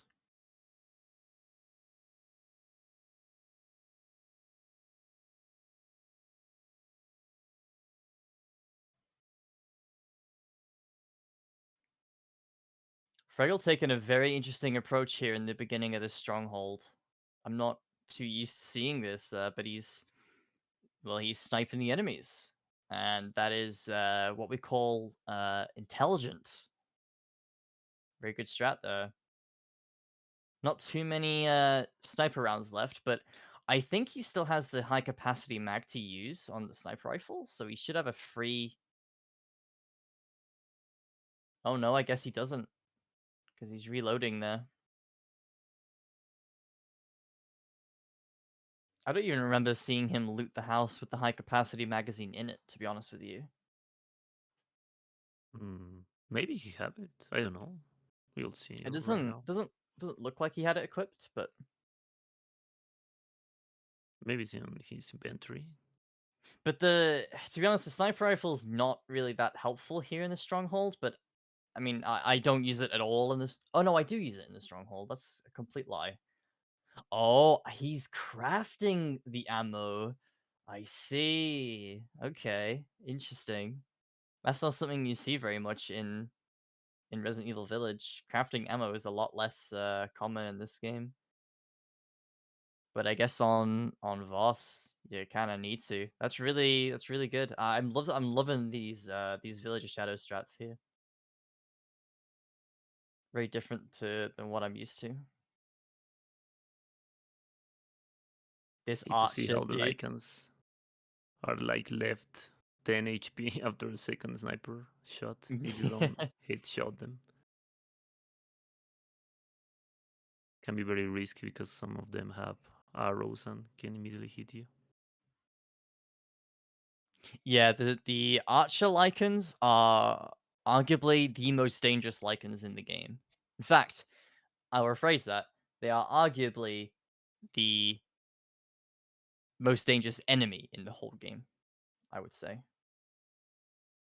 Yeah, I think that Yeah, the Litany.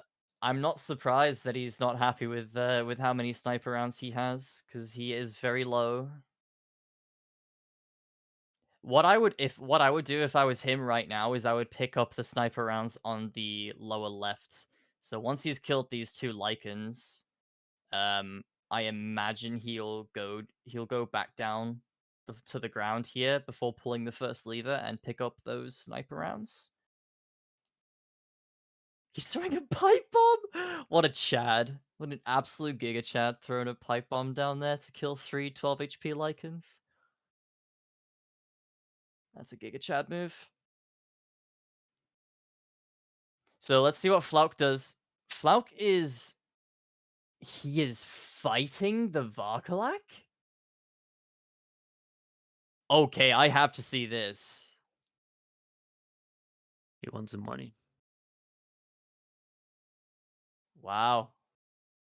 Yeah, that's not something I've seen before. So this is oh god, it's gonna be hard to focus on both of these at once because the stronghold. Also, he did do what I expected him to do. Freggel, he did go down and get the sniper rounds on the bottom there, which was a good idea. Because I can't imagine him needing the sniper past here in the stronghold, but he will need. I imagine he's going to use so on Urias, surely. Wow, completely different strat here. Is he despawning them, I wonder, or is he just getting them into a choke point? Also, kind of funny seeing that Varkalak get absolutely demolished from inside that building. Yeah, he can enter, unfortunately. Or he can. He never enters to that house, right? No, he can't get in there. That's interesting. That is something that I would probably prefer to do that than what I used to do.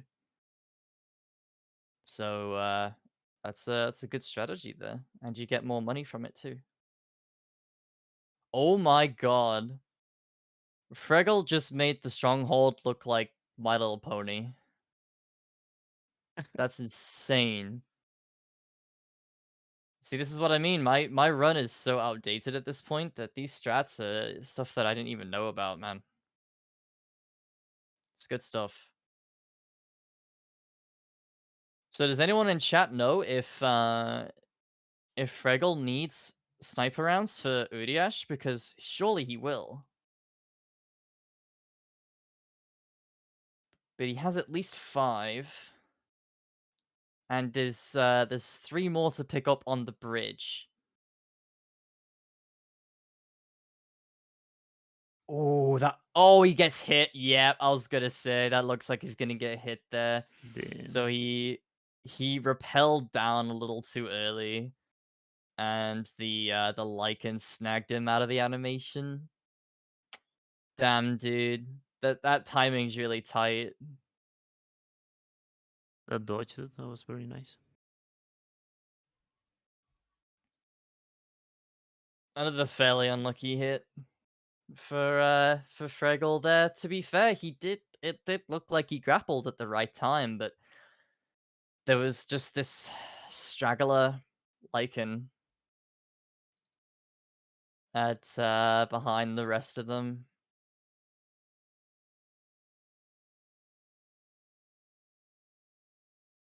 God damn, dude. Yeah. But now he's about to fight Urias. So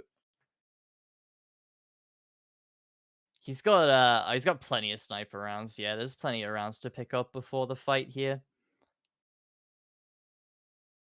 So this fight is going to be all about staggers. Staggers and headshots.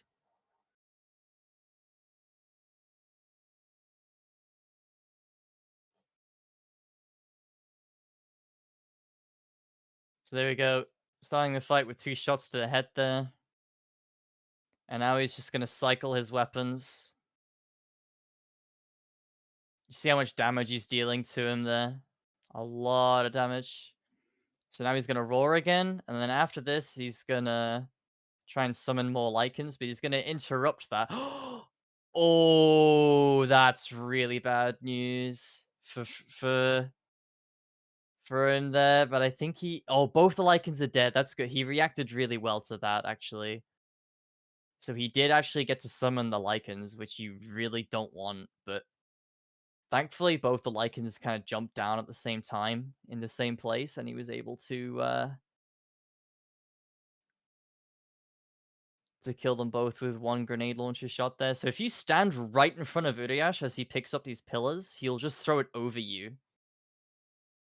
Nice. Wow, he's using all of his revolver rounds on him here. That's crazy.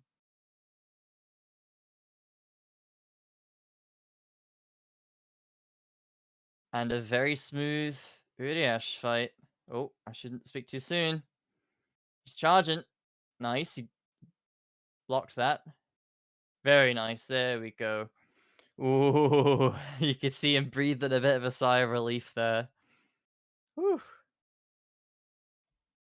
GG. Yeah, it was Whoa. very, What very was good. that? What was that in the water on Flaoc's screen there? You see that? That was great. Come on, Ares is supposed to.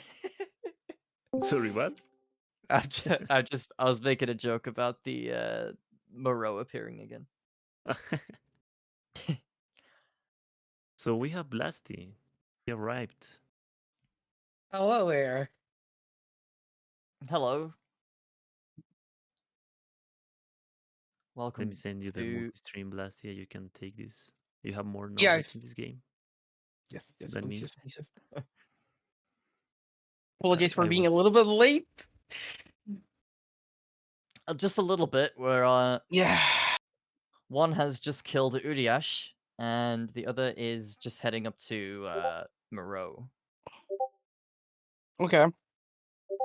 Right, so I let you guys taking care of this commentary. Good luck. Yes, indeed. Thank you, thank you, thank you, Okay. thank you. Thank you very much. So, All right. um, So we see Frego has taken 2 hits so far, huh? yes, one was to Cassandra. Got very unlucky with the spacing, and she managed to slice him in the back. And the other hit was just in the stronghold there. He repelled too early, and one of the Lycans snatched him out of the animation right at the end. A classic. Ooh. A classic, really. Yes. You see the flashbacks being triggered right now, chat. This all happens to us. It's Oh yeah, It's, this is normal things, yeah. yeah, that's what happens with this game. Um So we got Flaoc killing poultry, which I don't condone at all. I think that's pretty it's pretty rude. yeah, same here, same here, same here. How dare he kill them chickens? Come on now. One thing that I don't know if it's been mentioned before already. Like the background of these two runners. These are two polar opposite runners. I don't know if it's been mentioned already, but Flaoc, kind of a seasoned runner in terms of like hitless and damageless. But Fraggle, complete opposite. Is actually a speed runner, and this has been his first run ever. No damage, as far as I'm concerned. And it's kind of interesting that they have two really different ways of dealing with the game. Friggo obviously trying to be a bit more optimal and pretty quick, and then Flog with more of a conservative approach, a bit safer as well. Yeah, definitely. So I was mentioning earlier that Flaoc did the baby the completely developer intended way. So he went he did the bed strat. Friggle did Friggle did the door one, the door strap then? Fregel did the door strat, but he did the ultra fast inconsistent door strat. Oh my god! I didn't think I was gonna pull that So off. so he did the strat where he ran past the baby during the animation of it opening the door. So like absolutely insanely tight timing for that. I would not That do is that. crazy. But he just did it like it was nothing. It's just like, yeah, just another strat, I guess. Yeah, Friggle, as far as I'm concerned, he has around like 1,600 hours, so it definitely shows. If he does that, like it's nothing. But as you can see, Flaoc in the middle of the Maru sort of like chasing section, I would say, or I don't even know how you call this. It's just Well, pretty scripted. I called it the treading water section, but that's just me because I'm weird. Yeah, I like that. I like that. I like that.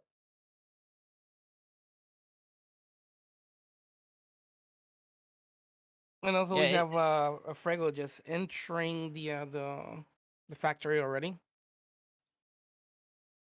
which there's is gonna be there's gonna be I, a few more enemies for him than Flauk will have because Flauk is on hardcore.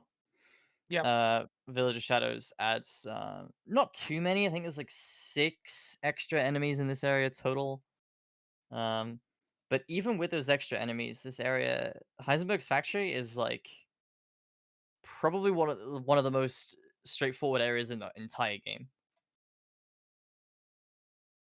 Yeah.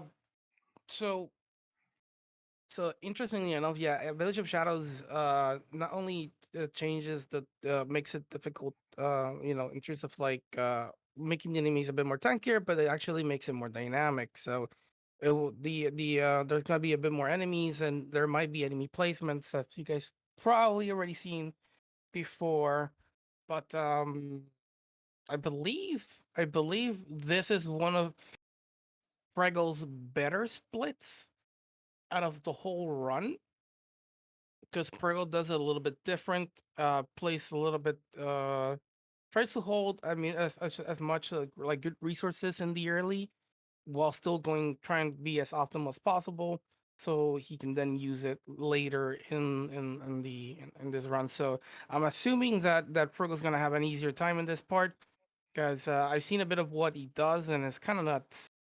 Or it tends to be some things seem pretty trivial the way he does it. So it's I'm interested seeing if he's gonna implement the same things, or go a little bit harder, since he got nothing to lose now that he lost taking 2 hits.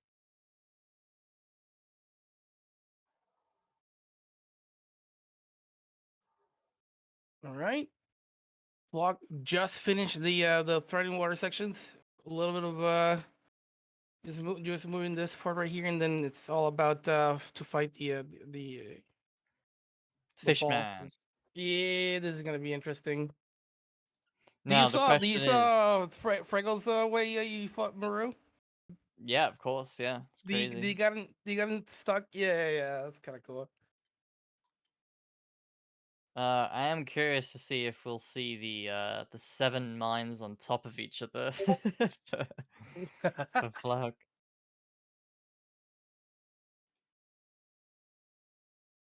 I think Flog is no stranger to the idea of that, so potentially we might see that as well. It really Oh wow! Sorry, I just really noticed depends. Village of Shadows spawns a freaking Panzer right in front of that. Oh yeah. A So Panzer Soldat. yeah, so having a pound sword is kind of crazy. So what Freckle's going to do here is actually going to stand in the stairs and then go back in. That will kind of reset the AI and then make it like go back to like idle mode, and then go back in Yeah, and get the emblem and put it in. dude, I'm It's surprised I kind of didn't know crazy. that. That's insane. What Yeah, a it's crazy pretty nuts. spawn for that. Yeah, it's And pretty nuts. you can't just stun some of the Panzer Soldats either. I think that's one of the ones that you can't stun. Also, I doubt it'll be worth it even. Actually, I don't know if you can fully stun them, but you'll see them much later that it makes it pretty trivial by using flashes on them. Because Yeah, Freckles gonna need to come later back here. in the um in the big fan room where you gotta shoot the bulbs at the top. Yeah. So taking attention away from Frail just for a moment here, we got Flauk entering the Salvatore Moreau boss fight, and he is going to place a mine there. That is a good start. That's a bit of an odd position. I'm curious if he's going to get him stuck. A strat that I'm not aware that I wasn't aware of until now. So he's going to wait, shoot him in the face with the sniper, run to the left so as to not get vomited on, shoot him in the body again, grenade launcher to stun him, and then he's going to shoot 2 more grenade launchers. Yep, that's the same start as me. And then as Moreau turns the corner, he's going to get staggered by the mine. 2 more grenade launcher shots here, and then 1 shotgun. Yep. Oh, 2 shotgun. Ooh, getting a bit ballsy there. He got away with it though. So now Moreau is at the health threshold where he's going to go up onto a building. So he's free to loot the area completely now. So he's going to run over to the second loot area here. Being very careful as to not shoot that yellow barrel, because you can actually shoot through that onto the red barrel that's behind the wall there. And if that happens, your run is pretty much over. Yeah. I mean, it's not like Moreau is a fight that you can kind of react on the fly, but it is one of the hardest to react on the fly to. So we go 1, 2, 3, 4. How many mines? 5, 6, 7, 8. 8 mines? Wow. Yeah. He's going all out with that one. Oh, so he skips the grenade launcher shot there. That's smart. Okay. So then he's gonna get a few shots in with the shotgun there, and then shoots the barrel. Interesting. So that's a slight variation of the what I do. That is probably more consistent than what I do as well, because my strat relies on a little bit of RNG regarding what attack he does going into the mines. So he's at 14% HP. That's really, really good, because we're gonna finish him off with this last red barrel in the middle of the arena here. And he does actually use another grenade launcher. So yeah, he's that's it for Moreau on the hardcore there. Yeah, I think Still, the battle here, and then it'll be done. yeah, there he goes. Despite Nice. what it looks like, that is probably the second hardest in the game, if not the hardest fight in the game. Oh yeah, I agree. I think Muru was like a big wall for me out of all the bosses that I had to deal with. Yeah, he is. There's a lot that can go wrong on Moreau. He's a very. It's really difficult to explain, because he's a very scripted fight, but it's a script that is very easy to go off of. So like and that sounds like kind of forehead. It's kind of like me saying just do it right, lol. You know what I mean? But um, there is some Yeah. stuff that can go wrong with Moreau. But the good news with Moreau is that there is another red barrel in that fight. So if you do screw up, or he gives you the bad attack, then you can guide him over to the last barrel. Obviously, you want to try and avoid doing that, but explosive damage is your best friend in that fight. Except the grenade launcher, for some reason, like mines and barrels are a lot more effective than the grenade launcher is, but there is like a contingency plan in that fight if something does go wrong. Unlike Miranda, where if something goes wrong in Miranda, you are dead. I'm sorry, but there's no two ways about it. If something goes wrong in the Miranda fight, you are going to die, because as soon as she turns spider mode, Oh yeah, Spider mode is pretty horrible. nothing you Pretty can do. horrible. Yeah, there's ways to deal with a spider face, but it often feels very precise how she can just take over you so easily in that small arena, and you just feel like you can't run nowhere far away from her. So it's kind of crazy. Yeah, that's the biggest problem with. See, at least Moreau has a lot of open space. As long as you've got the shotgun out, you can remove the goop whenever you want. Really, there is space for you to maneuver. The only thing about Moreau, and this is still in the game, is that his puke can get you through buildings sometimes, which can feel really bad. So that is always a worry.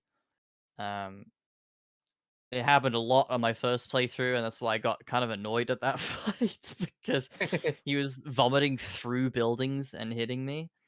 But like you know, as I said, there is a way to deal with Moreau if something does go wrong. And the same can't be said for Miranda.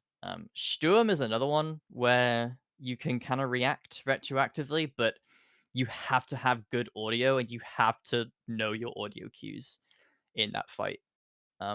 I think on my run when I did on the last Halloween marathon, I had like a 5 frame window to stun Sturm when he went through the wall, and I got it because I knew my audio. So it's very important. So Fregel is in the Panzer Soldat room here, and they're gonna start jumping up at him very soon. The soldat Um, jets. There's always two of them. You can flash them, but the flash doesn't last as long for you to just do one flash and just keep moving on. So I think there's two positions Frigger actually used there to just flash them twice, if not once, close to the ladder. It looks as if they will jump onto him in the position he does it, but it's quite enough just to get up there without needing to flash a third time. Pretty the good. the important thing is that you don't flash as they're in their jumping animation because they will just completely ignore it. They Yeah, have to be on the ground yeah, it at doesn't some work point. well. They're airborne. Nice shot here. We can see actually Flaoc actually setting up shop. And by setting up shop, I mean it's pretty much killing all the zombies inside the house, so Flaoc can stay inside when he needs to kill the crystal beast. But I'm pretty sure I don't know if he did it So already. is he going to kill this Varkalak as well? Because he killed the other one too. Oh yeah, I saw his run. He likes to kill well, not everything, but a lot of stuff. I mean, I totally respect that because especially on hardcore, you have enough ammo to do that, you know. Yeah. Um, and that is one thing that I would say. I keep like mentioning my run. I'm sorry, it's just the only thing I can relate to personally. Um, but on my run, I sneak past a lot of these enemies when, in reality, it's probably more consistent to kill some of them. Like especially the Varkalak before Moreau's Reservoir, like that. There's no excuse for me to sneak past that because that is RNG intensive as fuck, and we don't want to do that. You know, we don't want to rely on RNG at any point in the run if we don't have to. So, um, definitely, I've learned a few new things today because I got my run pretty close to you, Blasty. So our runs are fairly outdated at this point Oh yeah. in terms of strats. So it's really good to Yeah. see some of the newer ones coming in here. Yeah, I think there's pretty good reward for killing these enemies. So I'm guessing that his strategy is probably to get the weapons as high powered as possible. So maybe the bosses can last won't be as long lasting fights. So I think that's a pretty good strategy. Like, the further you go into the game, the quicker the fights are, the more consistent they might be. So maybe killing all these enemies is the reason why he's collecting as much money as possible and killing everything. Yeah. So lost This sight of it. guy, Probably it's in the top. There he goes. Comes in. this guy, you can actually, if you do want to sneak past him, you can despawn and respawn him until he spawns in a more favorable position by just staying in the revolver room.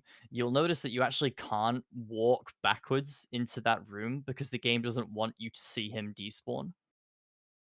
So as you can see how he keeps resetting to the top of the hill there, that's essentially what he's doing. He's despawning him, which interestingly enough, when you do that in this shack, it doesn't reset his health. Um, and I'm not sure how much this crystal beast is worth. But I imagine it's a significant amount. There's actually an alpha Varkalak as well. If you return to the The house. Lucia's, Forgot the name. Yeah, I I think think it's that. something like that. There's an alpha version of that after you kill Moreau.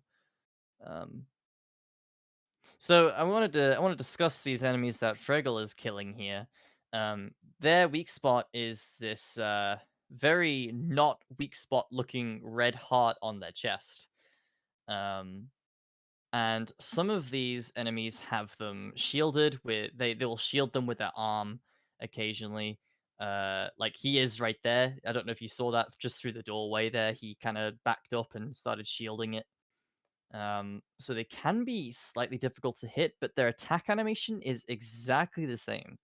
So like it's just right swing, left swing, right swing, left swing, and eventually you'll get used to that pattern and can very easily hit that. The Panzer Soldats, on the other hand, well, you got to get rid of their armor before you can see anything first. And as you can see, that guy has a lot of armor on him, and he's not even bothering.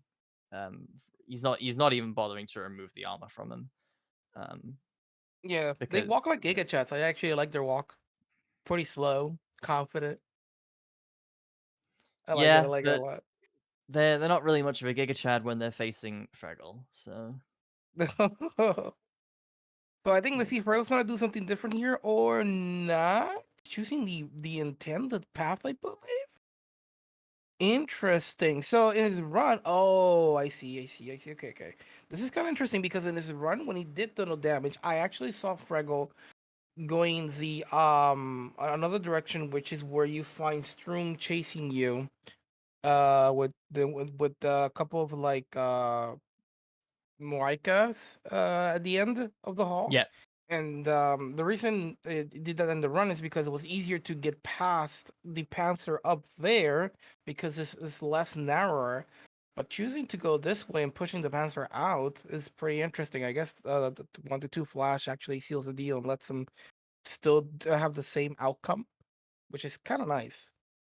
Yeah, for sure. I wasn't aware of that personally. I just baited that Panzer Soldat into the next room, um, where there was a bit of open space. So instead of squeezing past him, I just like baited him into because they don't have any ranged attacks, so you can just let them walk right up to you and give them a big smooch if you wanted to. Wouldn't recommend giving a Panzer Soldat a smooch. Not recommending that. So No, you're okay. gonna lose the run. Fregel just bought the extended mag for the Wolfsbane, which he actually puts on immediately, which he kind of has to because he uses, I think, all but one round for Uriash. So I don't know if he's actually going to use any on Sturm here. So this is going to be an interesting encounter here for sure. For which Glenn? Sorry, You mean the what? Magnum? You're talking about the Yeah, the Magnum? Magnum. Oh, yeah. Yeah. Okay.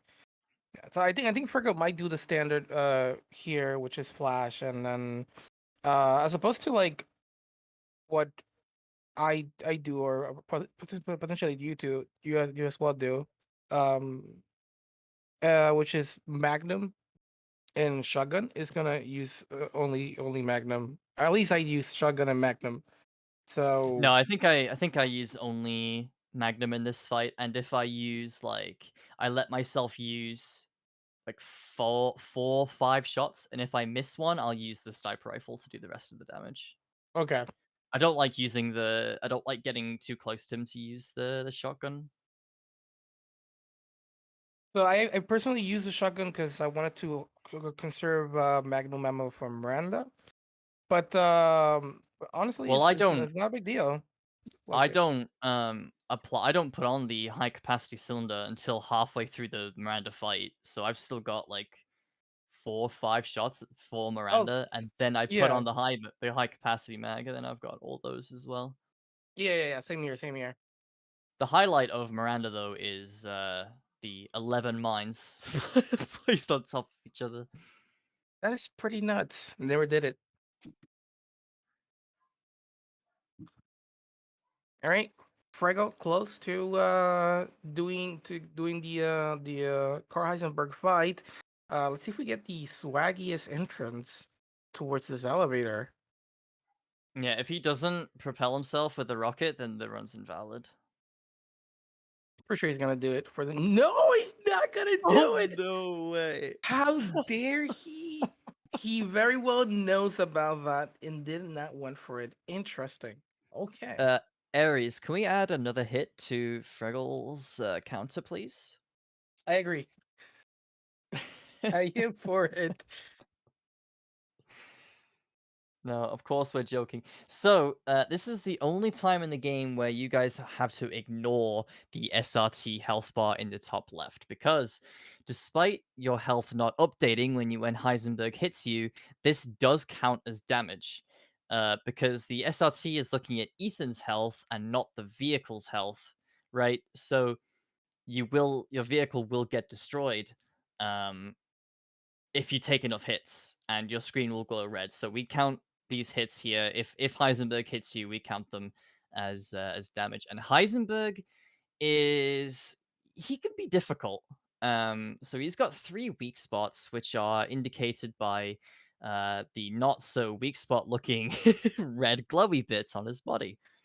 And the left one, the one on his, I guess the one on his right arm is the most difficult to hit because it has the most motion. But you are only gonna see Fregel use the rockets here to knock Heisenberg back. Because if you deal enough damage to his arms, you can kind of stun lock him, as you can see. But you do not want Heisenberg to get close to you. So as soon as he gets close to you, you will knock him back. And as you can see there, he did get a little close to him. So he has used the rocket to make some distance there. And that's the key in this fight is distance. You want to keep as much distance between you and Heisenberg as possible. You can dodge his attacks, but I haven't learned how to do that. And I don't know, nor do I think it's particularly necessary. Another thing about this fight is you can use the debris that falls to kind of interrupt his attack, right? So if he starts going forward and one of those bits of debris is in front of him like that, see the debris that just fell? He will attack that debris before he hits you. So if there's a piece of debris between you and him, he will hit that before he just continues going towards you. So it's another very helpful way to keep distance. So he's playing this fight very, very well here. You can see how well he's managing the distance between him and Heisenberg there. Very, very far indeed. He's got the aim to pull off this strat very, very well. Yeah, what you can definitely see that doesn't the 1K 6 hours on this man. Like if you see how he actually is like aiming at his weak spots, he knows the motion from back end. Like it moves it as he moves it as if he was part of Heisenberg's animation. Like doesn't miss. It takes the basically it hits the weak spots and it breaks them so easily fast. He's pretty confident about his Carl Heisenberg, if anything.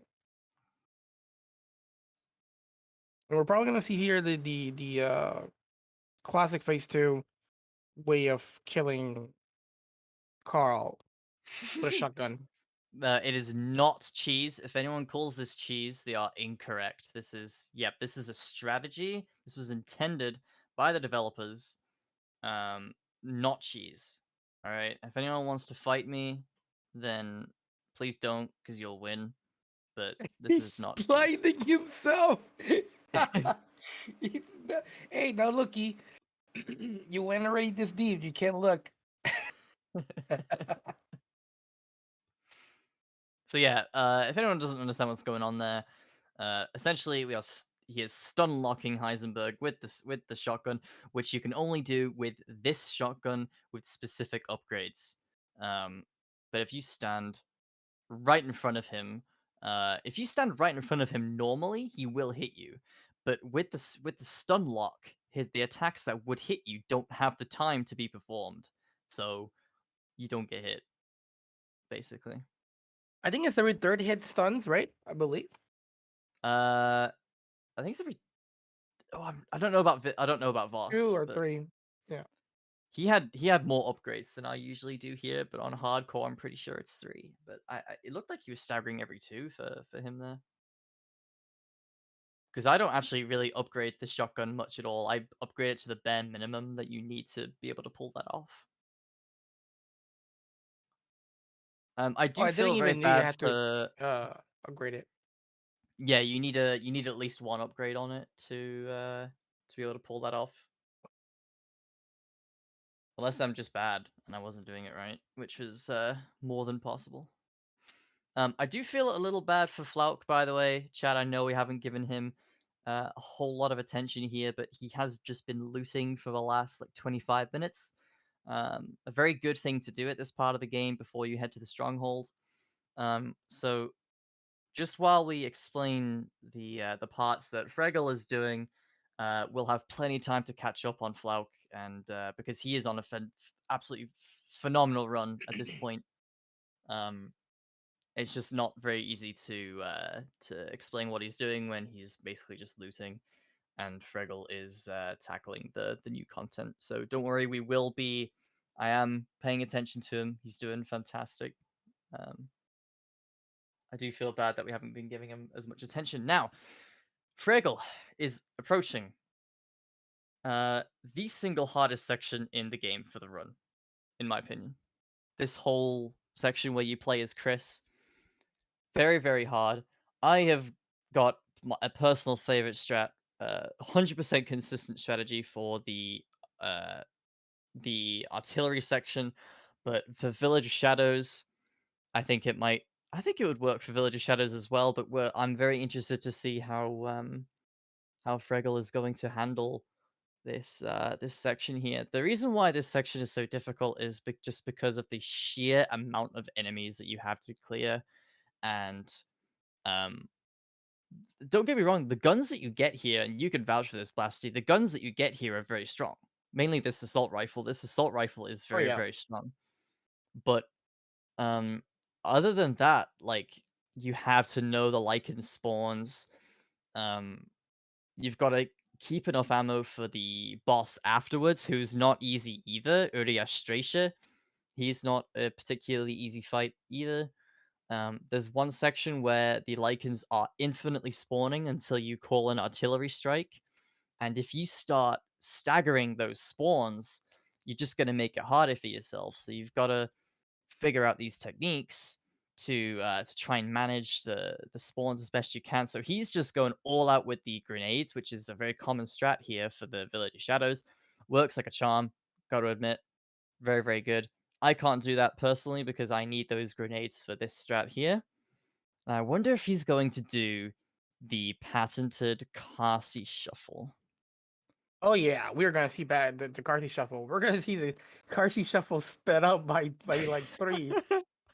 I'm actually impressed that the Carsey Shuffle has still lived to this day, and it's used pretty often by other runners. It is a really good strat to use, but quite the scary one, especially on Village of Shadows, as you're gonna see here.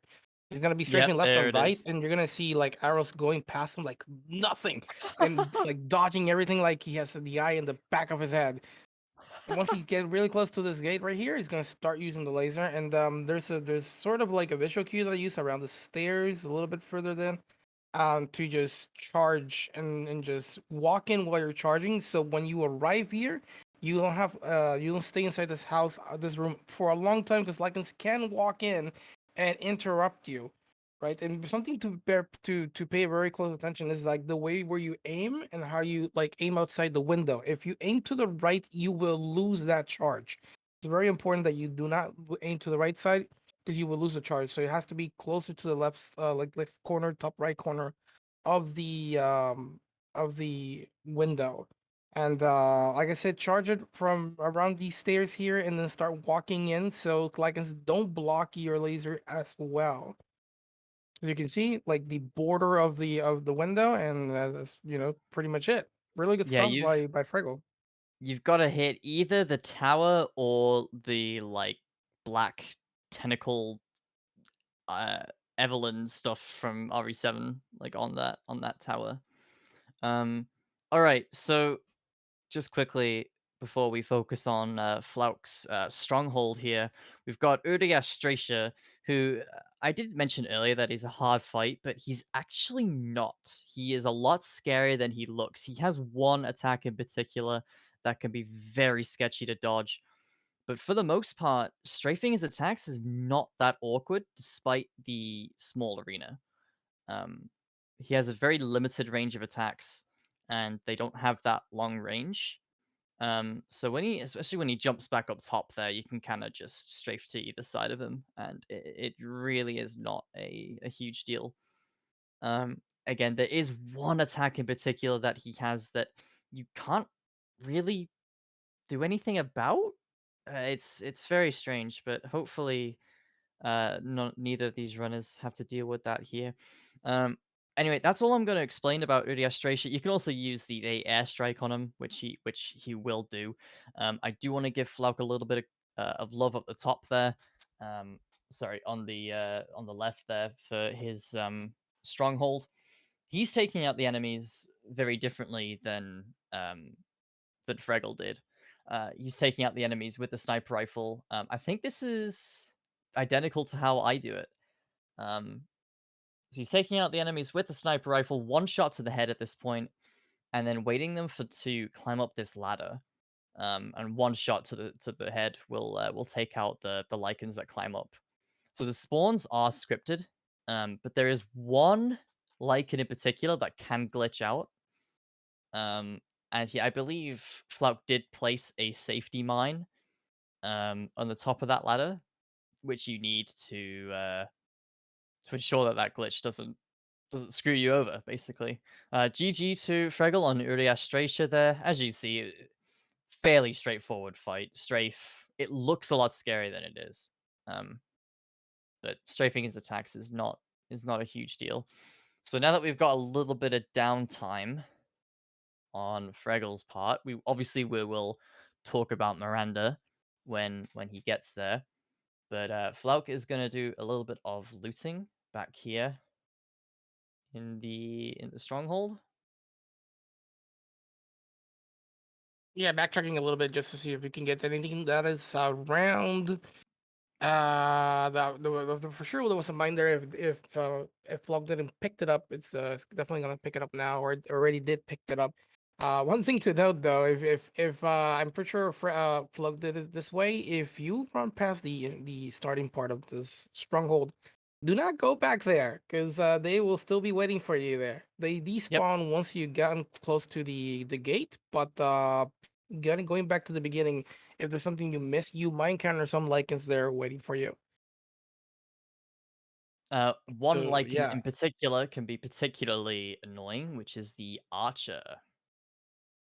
I mentioned earlier that the archer lichen is probably the most dangerous enemy in this whole game.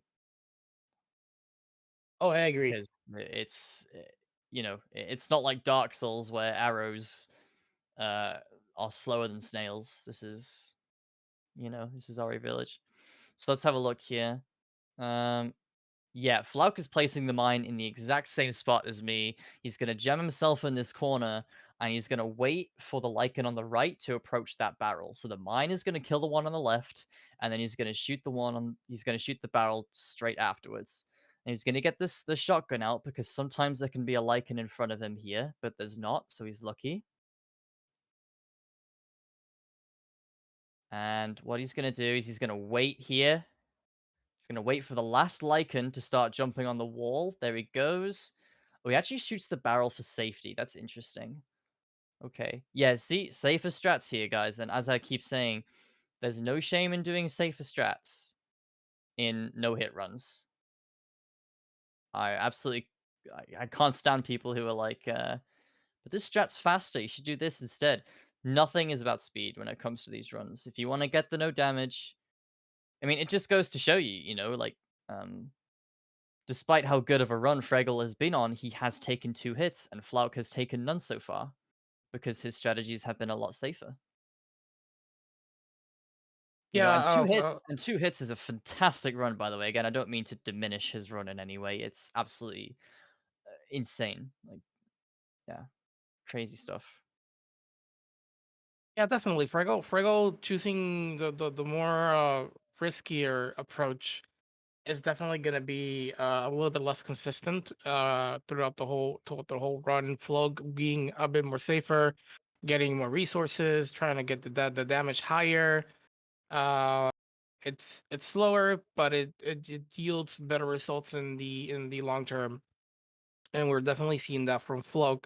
So there's pros and cons to both approaches. Like I said, they're polar opposites. We got someone who is faster and more uh what's the word, more optimal, and then on the other side, Flaoc, less optimal but way safer, trading time for safety and consistency.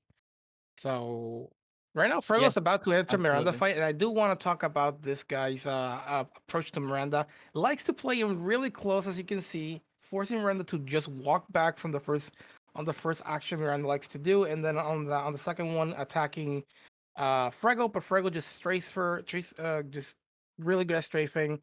Spiderface comes in. Usually, the best way to just deal with Miranda is try to skip the Spiderface as fast as possible. But Frego really confident about his fight with Spider. Doesn't stick too long. I think like 1 to 2 attacks, and then from here, if he's done the damage pretty well, he's gonna take maybe one air dash and immediately take her to the sky. So right here, I think like 2 to 3 shots to stop her from charging this, and then from there we might see 2 to 3 more shots as she comes down. And as you can see, he's still aiming at the air because the hitbox is still up there. Throw some grenade launcher here, and then here comes the mine placement. As you can see, by canceling, I think with block, you're able to put a lot of mines. I think it was 3 mines coming in. So 3 mines first, then 5 more mines. And as Miranda appears, he's gonna go for a shot here just to get more extra damage. And this will probably trigger the other phase of Miranda. And I'm pretty sure that this is gonna be the standard throw pipe bombs over these trees. I don't know what they call it. And I think just 5 pipe bombs and one sniper round, and probably seal the deal with the pistol.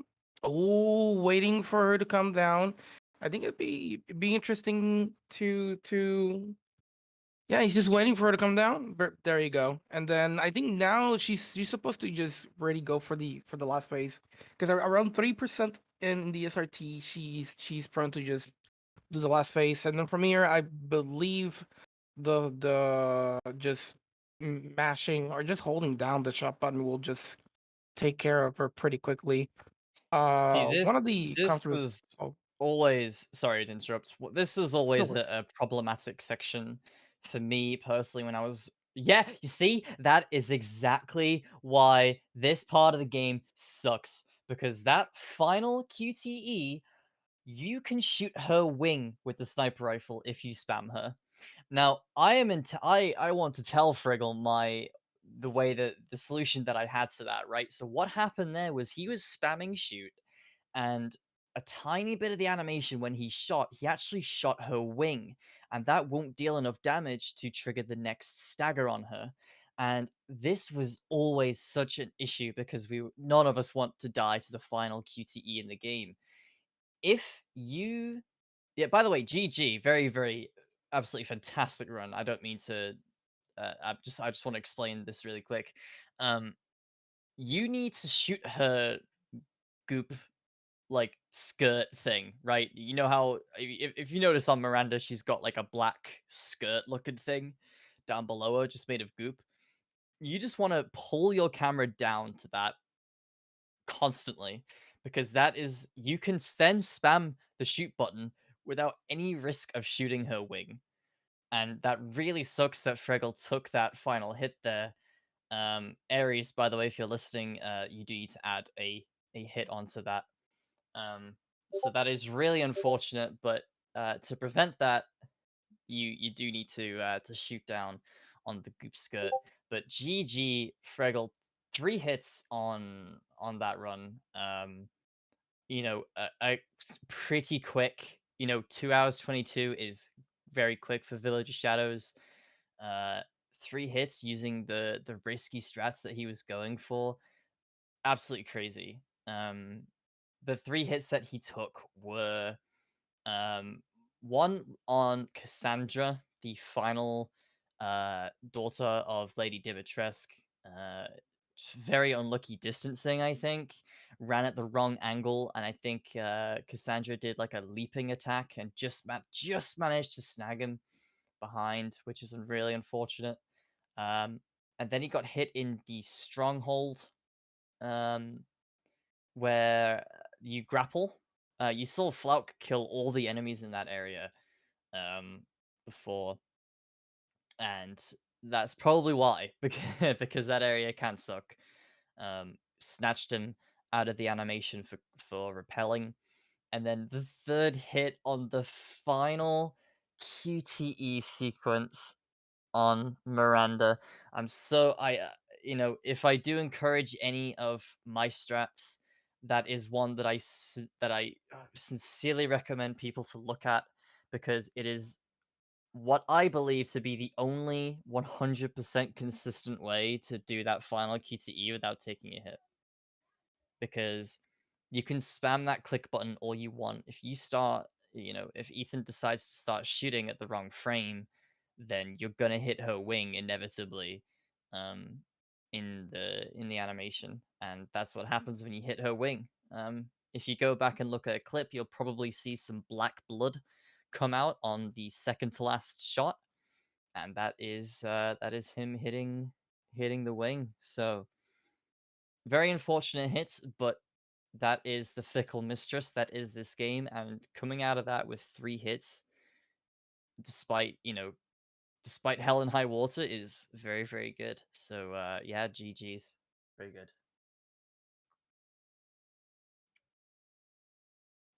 So we've got Flaoc entering Heisenberg's factory now.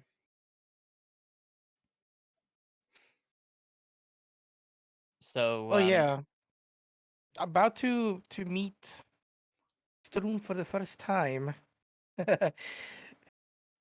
I tell you, the first time I saw Strun, I got really scared. Not something to think about, definitely on a run, but just standard running here through all this, and as you can see, on a hardcore, you're not gonna see Maricas around here, I believe.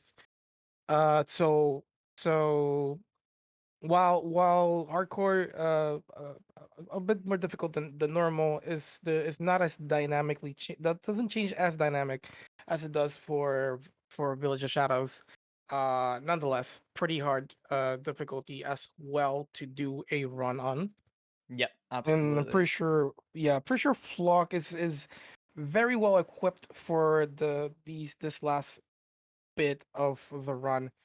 So You're yeah. mainly going to see a mixture of pistol spam and sniper collaterals for this area, because there are quite a few areas in the factory where enemies will line up and you can shoot through one enemy into another. See how he's trying to line that up there. Another thing about the Moroikas in this area is, if they are not in any other animation, if you shoot their goggles off, it is a guaranteed stagger, which arguably makes these easier than the regular ones, because True. you can get a stagger if you just shoot the goggles off. So yeah, there's going to be a lot of collaterals in this area, as I said, especially in the propeller room.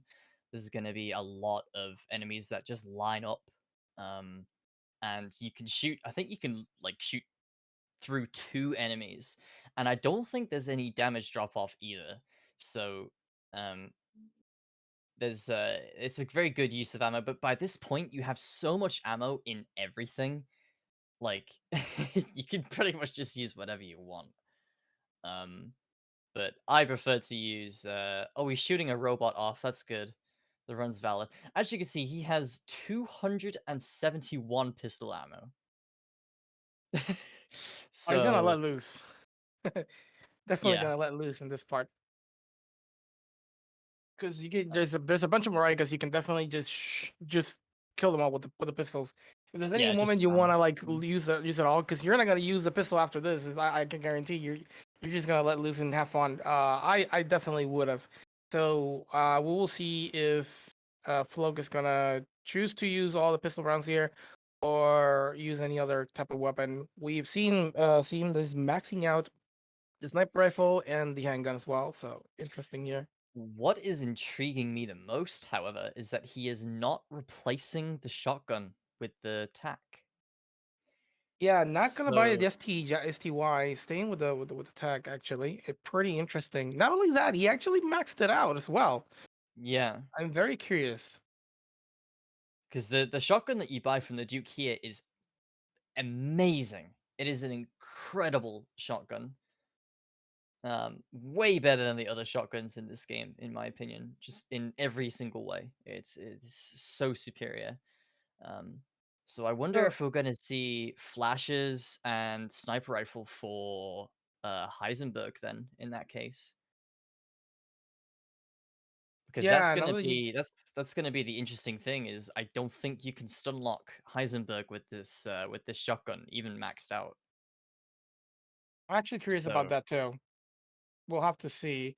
or But perhaps he'll sell it because he still has another opportunity to shop at the Duke. Perhaps he'll sell it before Sturm and then buy the tac then.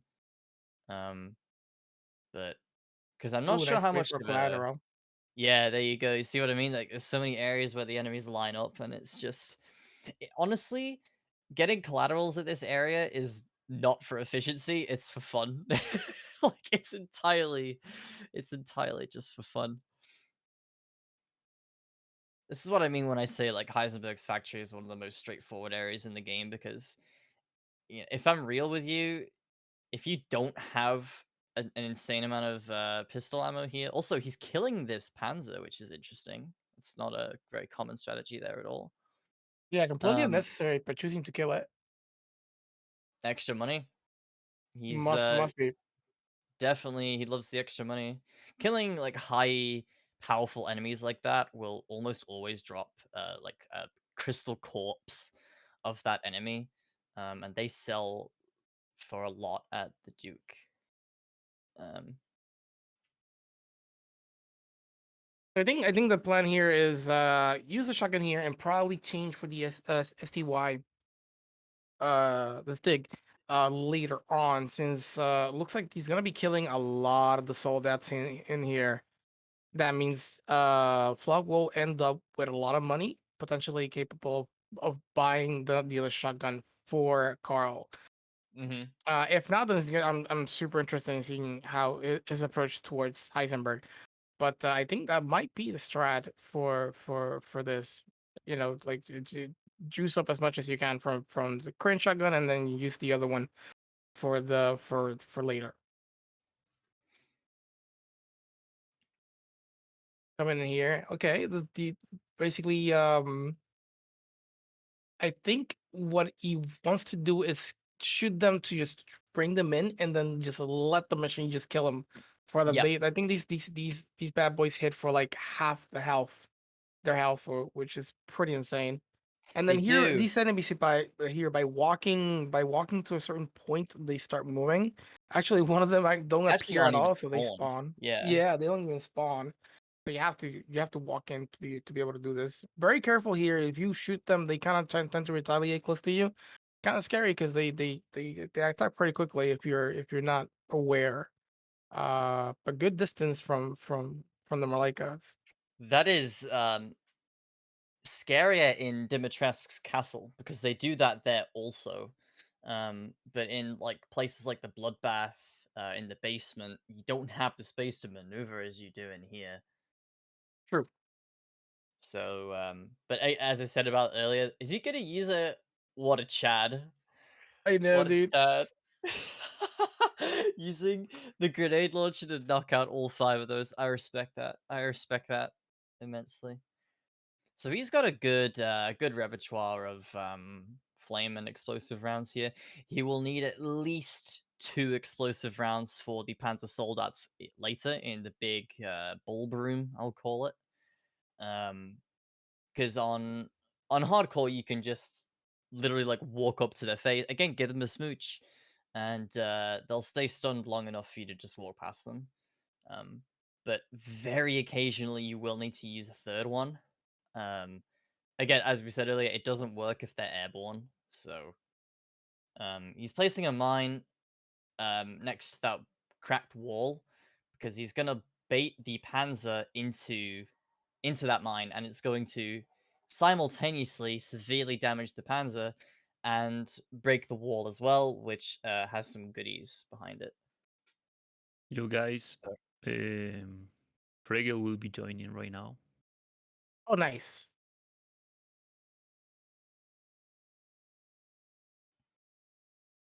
All right, grabbing the I forgot how they call those, the mold, mold. to put the mold.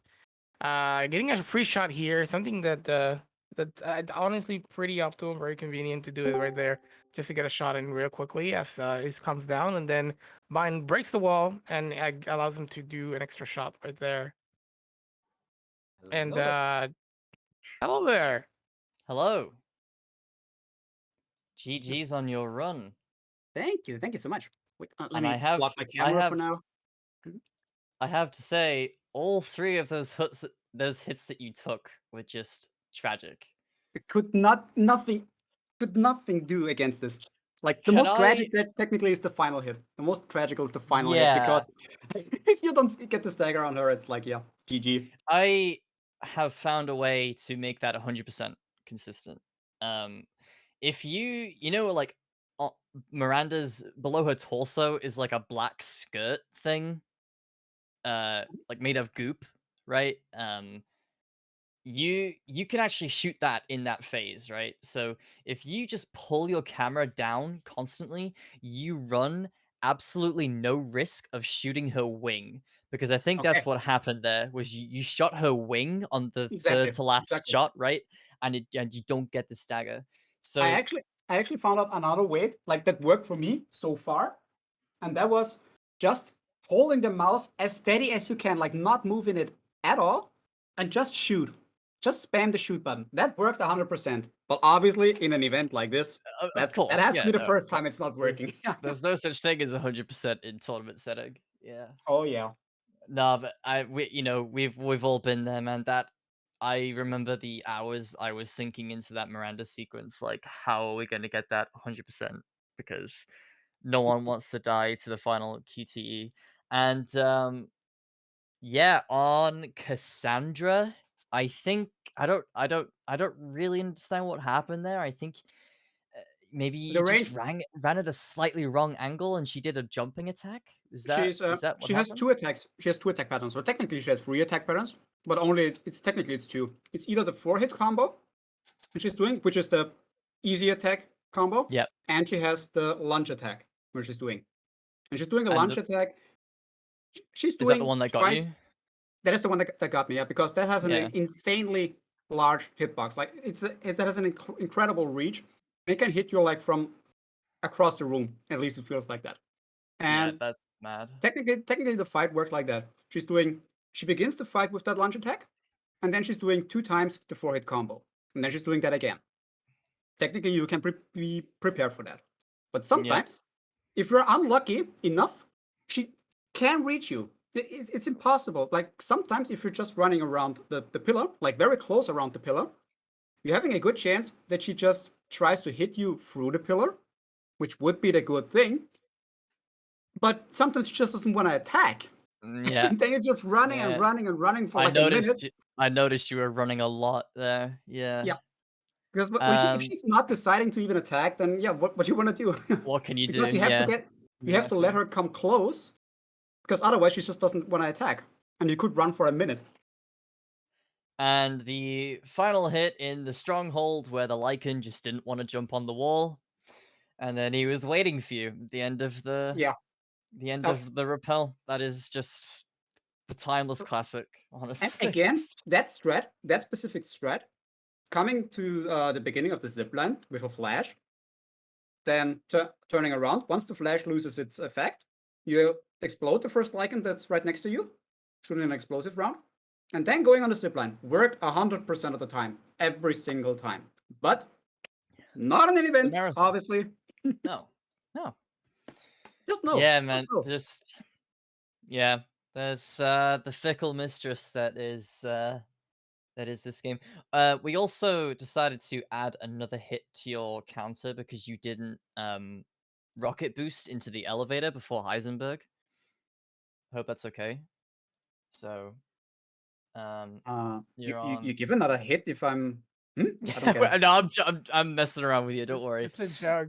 We were just mad that you didn't rocket boost because you did it on mean, your run. honestly, You honestly, didn't do that. what I would love to do is actually just using a couple of restarts during the run, because that would make certain parts way more consistent and also reducing the FPS. Like the leaving of the factory before you get to Sturm, where you try to squeeze by that one Panzer soldier in the very narrow Yeah, corridor. that's so laggy. So There, laggy there there. is a strat to go behind him without using a flash, but that requires you to go down with the FPS Change to 30. 30 FPS, right? Yeah.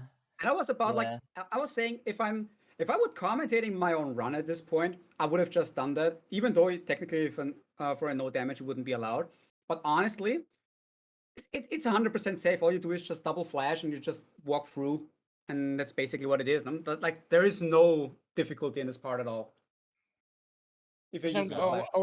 I was curious because I saw in your run that you actually did you went on another route because you couldn't do that. So you went through basically the same route that Flaoc is going right now, and you just flashed the Panzer and you walked past it on the right side. Why didn't you choose that route over the one you did on the event? I'm kind of What do you mean? curious. Maybe I just get Oh, confused right now. so What part do you mean? so the last pass you run through that you said that Mhm. you can lower the FPS on your Exactly. run, you didn't went that route. You actually went to where Stroom chases you. Uh, Did I? on your on your damage run, you actually Uh, went that way because the okay. Panzer it's less narrower, so you could run past the Panzer without lowering the FPS. So I was curious that you didn't went that route on the event. This Yeah, I one. was like, probably I was just not thinking about that right now, because like that way, this is like the old no Duke runway that I used to do. Because on no Duke was run, you don't have the grenade launcher, so you wouldn't have to flash. So before I got this strat right now with the 30 FPS lowering, I was always going the left way. But since I'm doing the FPS strat, I don't know since when I was using the left way up to be free. Obviously, I did it up with the round that I submitted, the no damage run.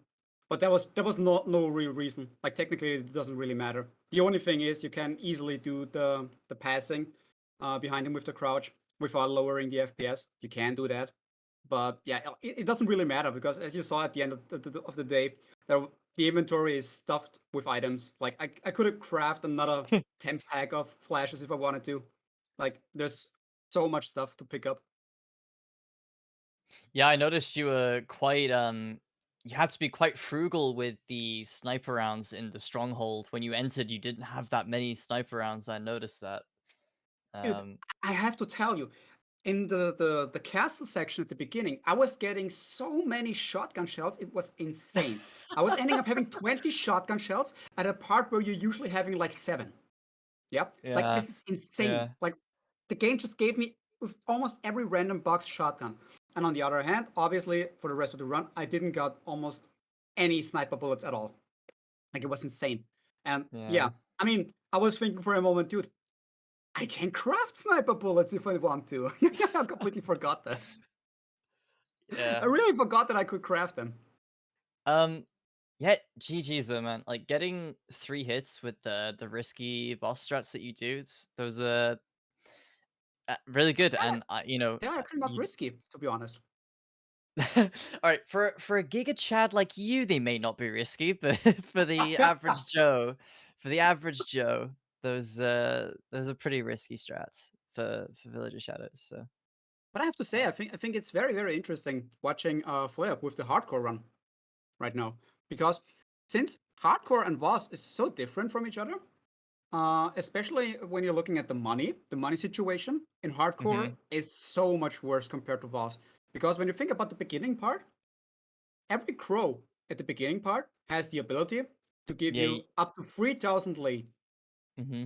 And if you're on hardcore, you're not even getting 500. Like it's the difference is insane. So That's sometimes you're not interesting. even having enough resources to even upgrade your weapons. Well, I didn't know that. That's interesting. Yeah, the crows can give you somewhere between 1,000 and 3,000 lead. If you're lucky. That's RNG. Yeah, my run is quite outdated at this point.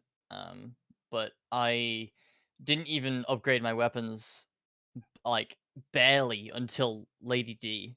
Like that was the first time I upgraded my weapons was Lady D because it's pretty much the only time I had enough light to do it. Yeah, exactly, because you don't drop So, anything, literally. yeah. Like the only stuff you drop is like 100, 300 Li or something like this, It takes quite a few time in order to even collect enough money to upgrade your stuff, your weapons and stuff. Yeah. That explains why you were able to upgrade your shotgun and pistol before even entering the castle. Yeah, but you Yeah. need that. You actually need that. I mean, technically you don't really need it, but if you want to do the strat I was using for Bella was actually the speedrun strat, the strat we were using for a speedrun. And that requires you to have the upgrades, because otherwise you wouldn't get the stagger on Bella, and then yeah, it's not good. Yeah, the daughters are the fights that are the most drastically easier on hardcore, I would say, because for hardcore you just need to shoot as she's charging at you. So two mean- shotgun shots and then reload 2 shots. 2 shotgun shots, reload 2, and it's as simple as that.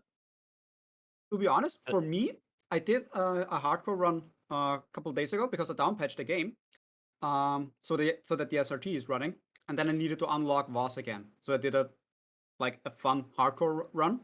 And the daughter fights were so much more anxiety inducing because they were staggering so often. I was not used to that. Like, I didn't even know how often they can stagger. I always got so scared because I didn't know what they're doing. Yeah, well, I mean that just goes to show, like you're used to Village of Shadows and hardcore is a fundamentally different run, and we were saying earlier, like it doesn't necessarily mean that it's certainly easier, but not by an absolute landslide. Not in every aspect. There are certain parts that are technically more difficult on hardcore. As funny as it might sound, but there are certain parts. Like, for Yeah. example, for knife only, I had a friend who wanted to attempt knife only. Okay, and he was struggling in the barn lichen with the knife, and he just couldn't make the kill. For fuck's sake, he couldn't do it. And I was telling him, dude, do it on knife Yeah. on Voss. Do it on Voss. And he made it in first try. Like, it's way easier on Voss to kill him than on It's hardcore. yeah, same with the gate strat that you use. You actually can't do that on hardcore because the lichens aren't aggressive enough for that to work. Yeah, because it could happen that if you're there's a certain mechanic that the game is using.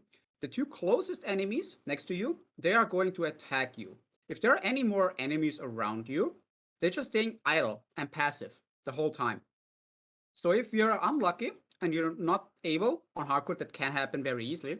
If you're not able to collect like 2 lichens at least in front of the other side of the door, then the one lichen behind you will definitely going at you. Yeah, I'm guessing that in Village of Shadows, the amount of enemies that can attack you at the same time increases more than 2, right? No, it stays at 2. It stays at 2. Oh, interesting. It stays at the same mechanic. The only difference is that the idle time after a hit they deal to you is extremely decreased. Like, for example, you can see the difference very, very good when you're looking at a casual run. In a casual speed run, we try to getting hit during the siege to lower the DA to make the boss fights easier. Well, easier. We deal more damage. That means we need less resources for the boss fights. And you see that when you're getting hit by a one lichen, that same lichen won't attack you again. You need to get hit by another lichen, and then you can actually get hit by this certain lichen, unless you're waiting a long, long time. And that idle time in between those hits, that is what is very, very drastically decreased on boss or on the higher difficulties. The higher the difficulty, the shorter that idle time is. So you can actually get hit multiple times by the same enemy in a short period of time. But that is technically the only thing that is changing throughout the whole mechanics. And that specific mechanic is the only reason you can do Villager Shadows with the base knife only. That is because the Bella fight is without this mechanic literally impossible, in my opinion. Okay. So Fregel, you're watching Flaoc, right? You Not have true right now, yeah. So I actually if you could also like uh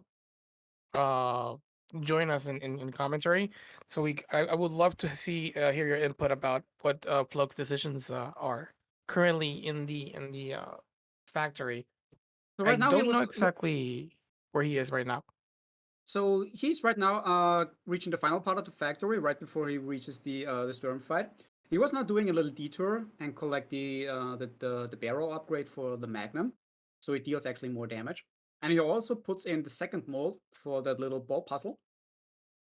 And he technically needs to do it because if you want to upgrade his weapons, like we said before, unlike in Village of Shadows, you do not have all the possibilities because the money drops are drastically decreased Yeah, on hardcore. he's gonna need Heisenberg's hammer to get all the money that he needs. Another Exactly. He wants thing, that exactly. that Panzer that broke through the door before the revolver, I don't think he's special in any way, but he has so much more health than the other ones, and I don't know why that is.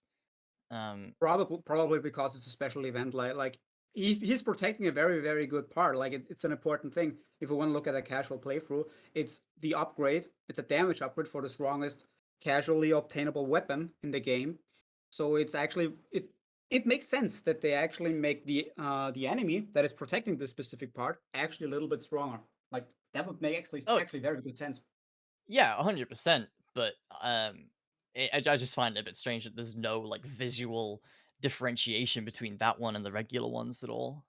That is sad. That is actually very sad because they could do a little bit more in terms of the enemies. I mean, look at them. All of them are looking the very same. This what he's doing right now. I wouldn't do. Like shaving off the armor of those panzers is not good because that drastically changes their attack pattern. Makes Also, him I would faster too, right? yeah, Yeah, I just flash them and run past them. Like, exactly. I mean, you there's technically do not genuinely even no have need to to. flash them. If you're not having the flashes, you can technically crouch right before you reach them, and that makes them to swing with the right arm. And that specific movement, you can easily dodge by just crouching behind him on his left side. On his left side, he's using his right arm, and you crouching on his left side. You can easily do that So as a long as little there's. context. So you know, Frego has been killing almost every single soldat. I think every single soldat actually, and collecting the money from him. We're assuming that Flo wants to increase the damage of all his weapons to max. Now the one thing that we noticed was that uh Flo did not sell this tag to buy the last shotgun that the Duke has. So we were talking about what you know, is it okay to continue with the tag? Can you do Heisenberg second phase how you do it with the ultimate shot with the last shotgun, or like I mean, I what's did it with Flo's attack. game plan? I mean, I did it with attack, and technically you can even do it with the very first shotgun. It doesn't even have to be upgraded. Interesting. Okay. Like it's funny, but yeah, you only all you have to do is just dealing free shots with the shotgun, and then should be enough. You can do it with the tag. You can do it with the tag not upgraded at all. It works the same. Obviously, you can if you have the resources and you can afford it, you can definitely switch to the last shotgun. In my See, opinion, it's the strongest. that's really strange for me because I was spending a while testing this when I was rooting my run, and it wouldn't work for the other shotguns for me. I Like, mean, I can tell you that it's working because when I'm playing Village of Shadows No Duke, I'm having the tag without any upgrades, and it's working. That is like oh yeah, no, I'm pretty not much doubting you. confirmation. Don't worry. No, I'm not doubting you. I don't know. I just don't know why I had that so embedded in my head that you had to use a certain shotgun with certain upgrades. Like that's been information that I've been giving out to people since the dawn of this run. So I mean, obviously, it guess I'm makes it wrong. easier because you not even know, um, you don't even need that many shotgun bullets. Obviously, like you're Yeah, saving. of If you're course. Yeah. upgrading, you're saving a lot. Like obviously, but other than that, that's the only difference. That's the only difference. You're saving a little resources, But those resources are completely useless for Miranda, for example. Miranda takes so little damage from the shotgun, it's actually insane. Like the sniper is extremely Oh, OP. I see. Fun fact, even the base knife deals more damage than the shotguns. No That's way. interesting. That's crazy. I mean, unupgraded, obviously, like not upgraded. Yeah, yeah. If you compare it not upgraded, the base knife deals even more damage than the tag on Miranda. You have a way higher DPS. That's pretty nuts. Yeah, I didn't know Yeah, that. I I think always they thought did that it. the shotgun was good. Answer. I think they just did it because it's the final fight, and you could technically run out of resources very, very quick. And in between, you're not getting that many resources. She only No, the spawns every now the and the then a couple game. shots. Yeah, I was gonna say the game barely spawns any ammo in that fight at all. Exactly. Like in certain animations from her, she does it, yeah, but only like every second animation. For example, when she spawns the 3 orbs around her, only every second orb phase she spawns enemy. She spawns ammo. So yeah, Flaoc is actually reaching Stern right now after the collecting stuff, and he's doing pretty much the same thing I did, flashing and going for the mag. You know, Couple the one times. interesting Flashed a thing that bit I noticed too. Oh, I thought he early. flashed a bit too early there. Sorry. Yeah, the one thing that I'm noticing is that it's you can actually talk about this, Fraggle. Is that for some reason I see that you had more you could do more shots between flashes. I usually see Flug do 3 per flash, whereas you do 4 to 5 at times. That depends a little bit. Like I messed up my fight a little bit, so I couldn't do actually way that much more. Usually, you don't even have that much ammo for the fight. Like in a speedrun, you won't have that many shots. But for safety purposes, I really try to just stick to the flashing. Yeah, not doing too many shots, just waiting and using the flash. It's just way safer because if you try to go risky and do one more shot, which you could technically do. If you're having bad luck and an input lag, for example, which happens in this game very, very easy, that you want to switch to the grenade launcher to flash him, to be safe, and the game just eats the input, you just cannot switch to it. And then you'll be just wide open for an attack from Sturm, and that can kill it very easy. So especially One for a thing. no damage, I would just go on the safe way, just like he did. Just save an extra time, just One to of be safe.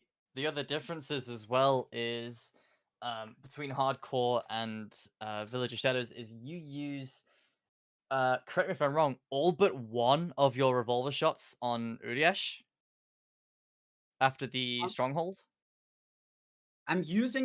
Usually I would use all my shots, but I got bad luck on my Urias here with the first grenade, the opening grenade, when he's up there in the hole in the Oh, cave when I he's coming up. saw that. You only did like 0.4% of his health.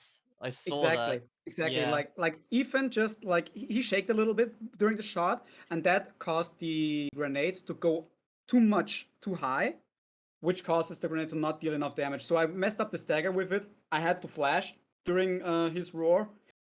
I was too late because of this, like, I'm not used to that. That's like a backup strat that I'm rarely using.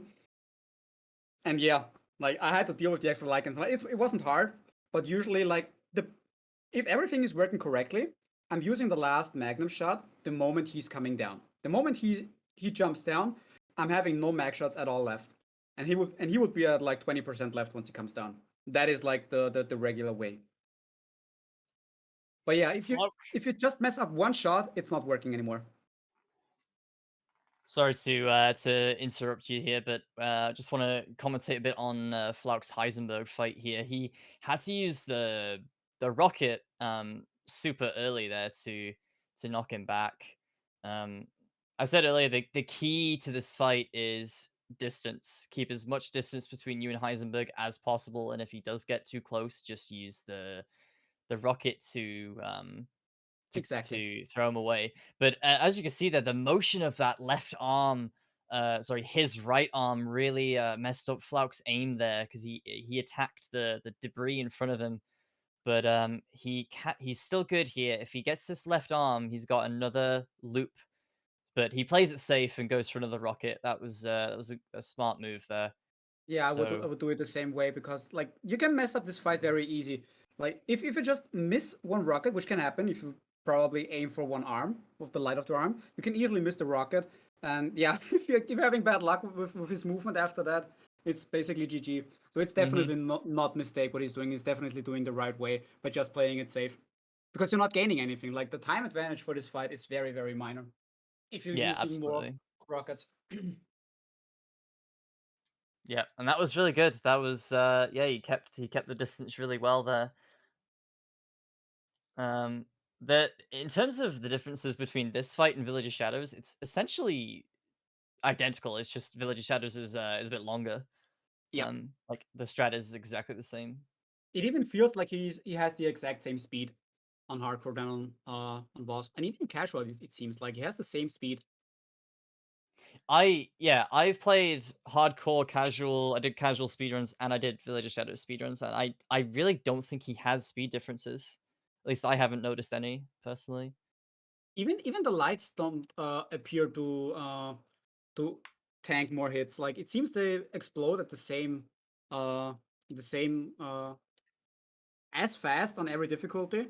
But the only thing is obviously like he gets way more damage on lower difficulties. Like you Yeah. don't even need like half the shots.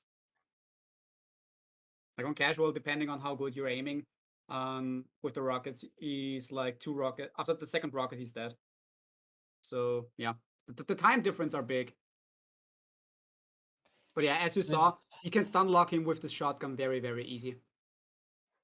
Yeah, no, that's totally right. I honestly don't know why I was so like fixated on having to use a specific shotgun. I was yeah, I mean, completely it could wrong. be. It could be like from what you're telling. It could be that you but it's just an assumption that you're not using the one shell strat, where we just use keeping one shell in the shotgun, because then the reload speed gets a little tricked, and just Yeah, reloading, keep spamming with the one shot, with one shell in the chamber, is shooting faster. And if you yeah. reloading like all 5 shots back in or 6 or whatever you're having, it actually shoots very slow.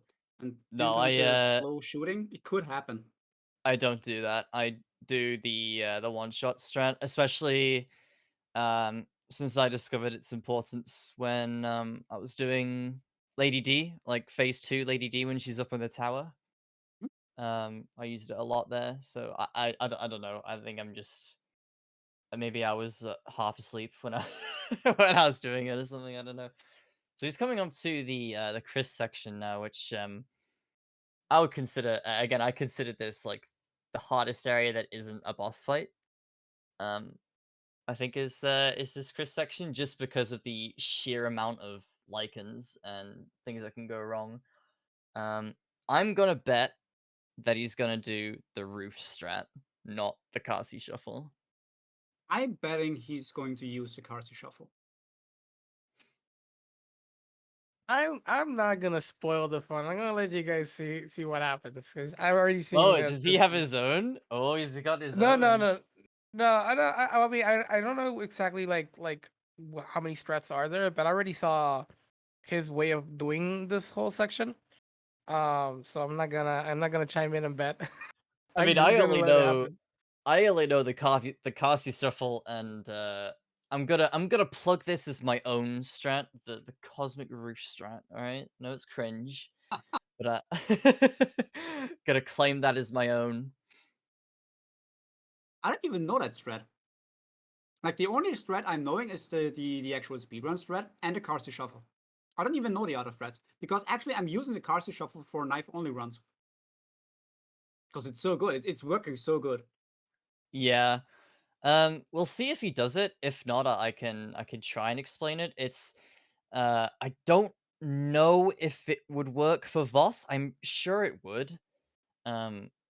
But we'll see what he does when he reaches that point. So Curious. it's the strat I'm Mine, most proud of, definitely. yeah. knowing Flaoc a little bit here, that I'm pretty sure is going to be a bit more on a slower pace here, shooting everything, making sure everything is dead before proceeding. Oh So yeah, probably no absolutely. Good grenades way to and do it. flash. Yeah. Well, if he Actually, does actually, use this grenades and flash, then he won't be doing roof strat. this strat, going it this way, is way more dangerous than a strat that I was using. In fact, Oh, I can I definitely can see that. that. Yeah, I can Yeah, I can definitely see that. see Yeah, that as yeah, yeah. well. because now what he now has to do he has to deal with the archers on top. I mean, I don't know how fast they react on hardcore. It seems like they're kind of like Well, pretty They're very slower. these guys aren't archers at all. If you go to the right here and loot off the table, then that will spawn the archers on the roofs. But one of them you can instantly knock off during his spawn animation. So he's not a problem. And maybe we'll see him do that here. The one straight ahead, the one that spawns on the roof here. Yep, there we go. Knocked off instantly. And I think that's it. I don't think any other archers spawn, so I think he's the only one.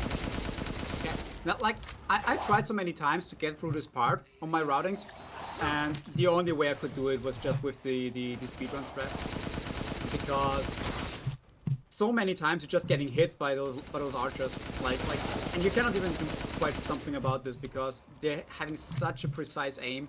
Their shots Yeah. are insane. I've said a couple times earlier on, I think the archer Lycans are the single most dangerous enemy in the whole game. Just Yeah. because of how precise they are. Yeah. I mean, sometimes they are, sometimes they're not. Like, it seems like sometimes they Yeah, actually, sometimes they actively give you try to miss you. Pepega. Yeah. Like, They there are seem to parts in the be game, very there are inaccurate parts when in the you're game. doing the caster shuffle. There are parts in the game where you can actually see that the game tries to not hit you with those archers, and then all of a sudden they can hit you. Like, for example, the first Lycan chase in the tunnel, the stone tunnel, they can hit you. They can hit you right during the cutscene where Urias jumps at you and knocks you off from the bridge. Yeah, I haven't seen that happen before, but I believe it. Or when you're Oh, coming back from the I dollhouse. saw that. Kasudo lost a run there. Oh no. Yeah, Kasudo lost a run there. Right, here we go. Let's see. Is he gonna go roof? Car C, car C, car C. He's looting this side, which makes me think that he's gonna go for roof.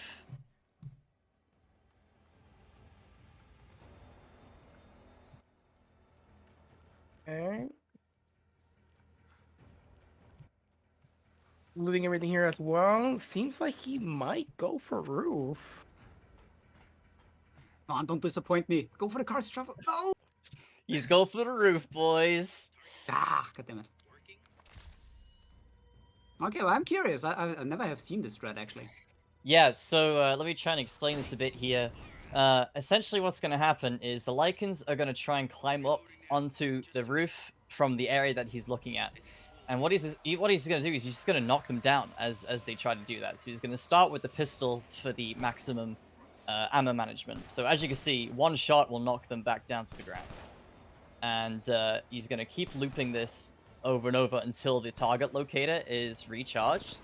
And he's going to throw a grenade to kill all the Lycans that are down there to get a safe artillery strike. So there he goes. The SRT shows that all the Lycans are dead. And then he's going to get a safe artillery on that.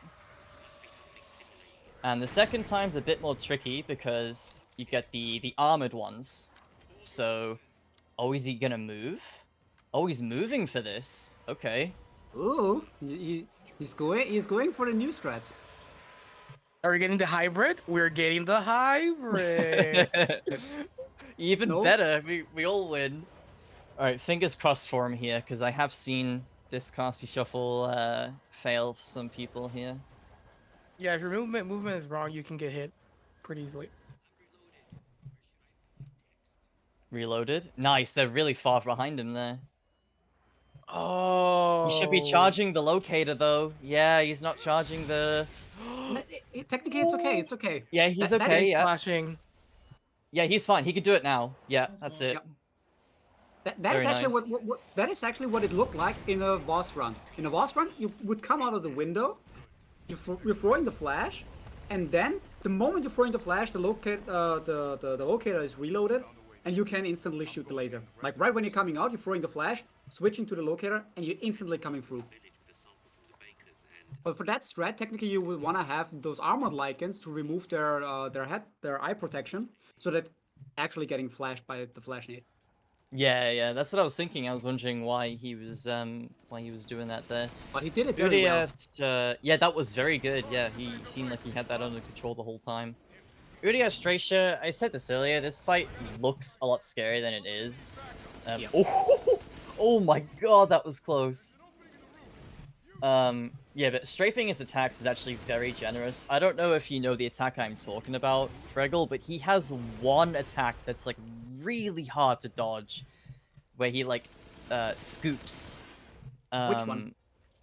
I'm trying to think of the position that he holds it in. He just holds it. He holds it lower to the ground and charges it. Do you know Smo from Dark Souls 1? No. The big hammer guy. I'm trying to, it's like maybe he does the attack. Maybe he's doing the attack, and you can show me which one it is. Well, hopefully he doesn't do the attack, because I could, like, dodging it always felt like RNG to me personally, but maybe I just didn't know how to dodge it properly. So, also, is there a reason you aimed to the ground instead of directly on him? Yeah, because it's more consistent to actually hit him. Because it can happen when he's moving quickly around, that you can actually when he's moving in a bad pattern, he can actually dodge the laser. No joke. If you're aiming on the ground, like on his feet, it's way more consistent because he can move a little bit more to the left or right. It doesn't really matter. It's way easier and way more consistent to hit the feet. All right, there you go. I learned something new again as well. Like he's doing right now, he's taunting a little bit, and if he's just stepping a little bit to the left or to the right, it can happen that the laser is aiming through the other end of the area and completely misses him. Yeah, that makes total sense, yeah. But yeah, when you flash him, when you're having, if you're having saved enough of the flashes, obviously you can just keep him flashed. And right before you use the locator, you're using the flash, just like Flaoc did it right now. Very, very good, very, very easy and safe to do, because all you're doing is just stun him, and you're having a free shot with the laser. I would just like to quickly remind everybody right now that Flaoc is heading to the final enemy in the entire game at 0 hits at the moment. So he could get that 0 right now. I don't want to jinx. If he gets hit right now, it is totally my fault. but not that he got hit like I did.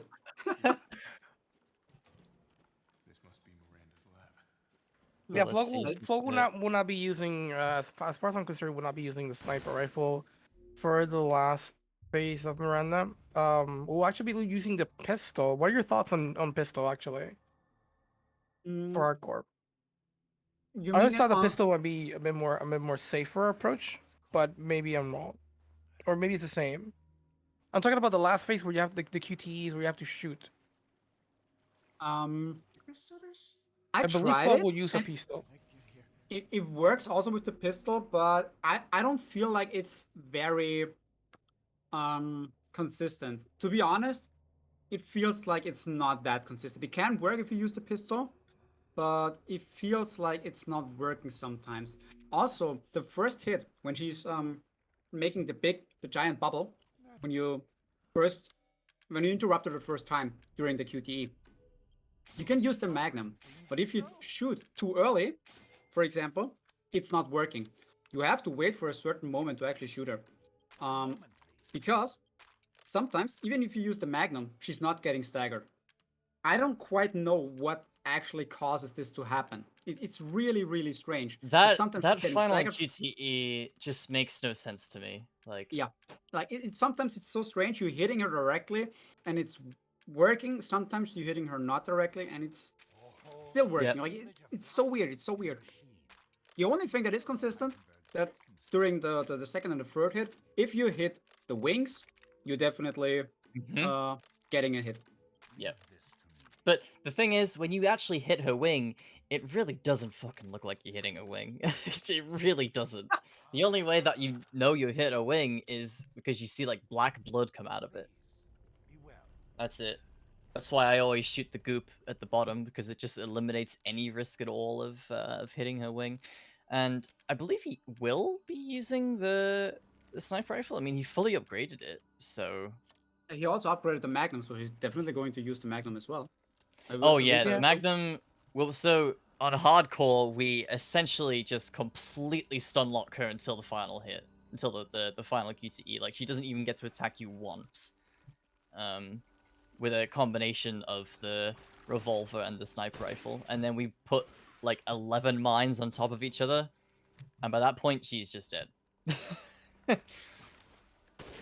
So I think he's hopefully- doing. I think he's killing the zombies just for the showcase, just because he can. Yeah. Because you can easily just run past them. They're not attacking. he's the only Village of Shadows player to ever. Sorry, the only Resi Village player to kill those enemies, guaranteed. It's the first time they've ever been shot. I think he's just doing it just because he can. Just to show Don't off. blame him. Yep. Yeah, the black goop that he's shooting now, that's what I shoot in the final QTE. Yeah, that's okay. He can strafe that, no problem. So when he just needs that first stagger, there it is. So... Okay, he's doing this in a slightly different order than I'm used to. He'll throw pipe bombs as well, if I remember correctly. So he's putting on the capacity mag now. There we go. That's the good stagger that he wants. Burst the bubble, and then he's going to start placing mines as soon as the bubble's broken. Oh no, one more shot.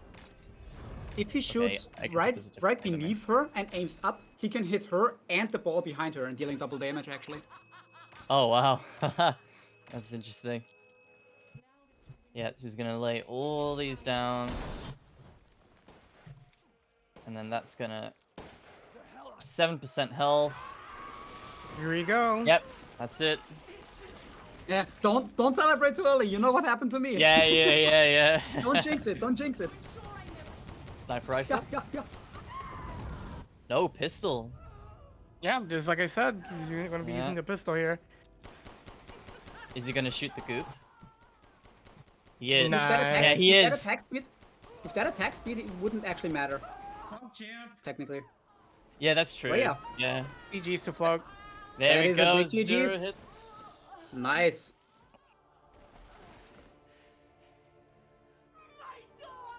Very good indeed.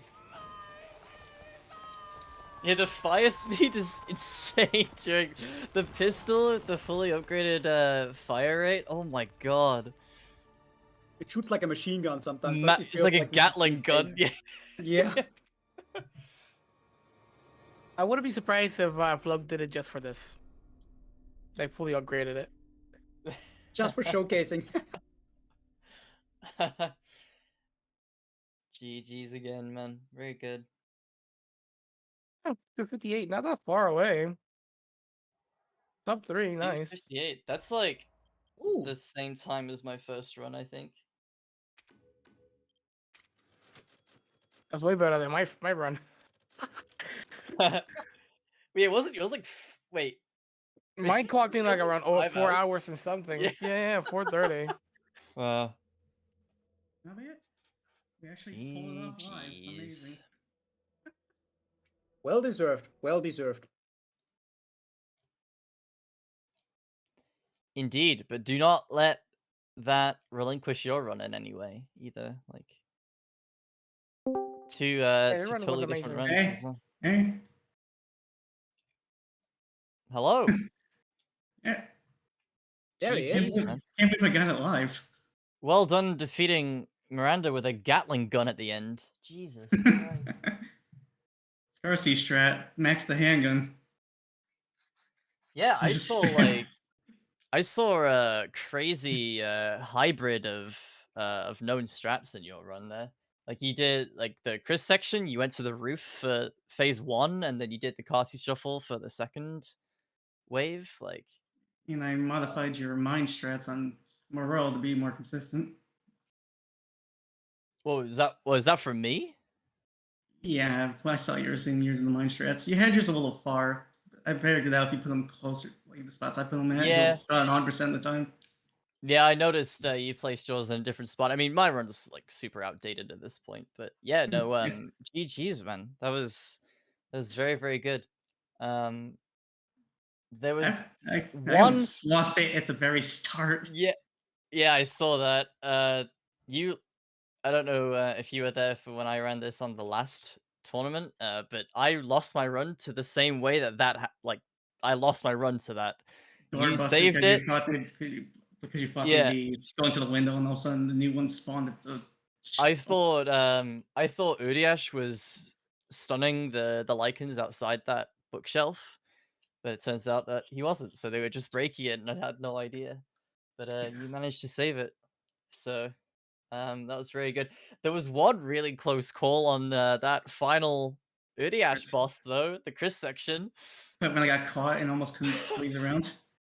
Turn around and there's just a giant mace at your face. Luckily, he man. can't seem to hit on that side. Yeah, it's strange. Well, the actual scary part was when the Lycan was like at the window as soon as they jumped out. They had No, Oh, you mean on no the left flash laser? immediately.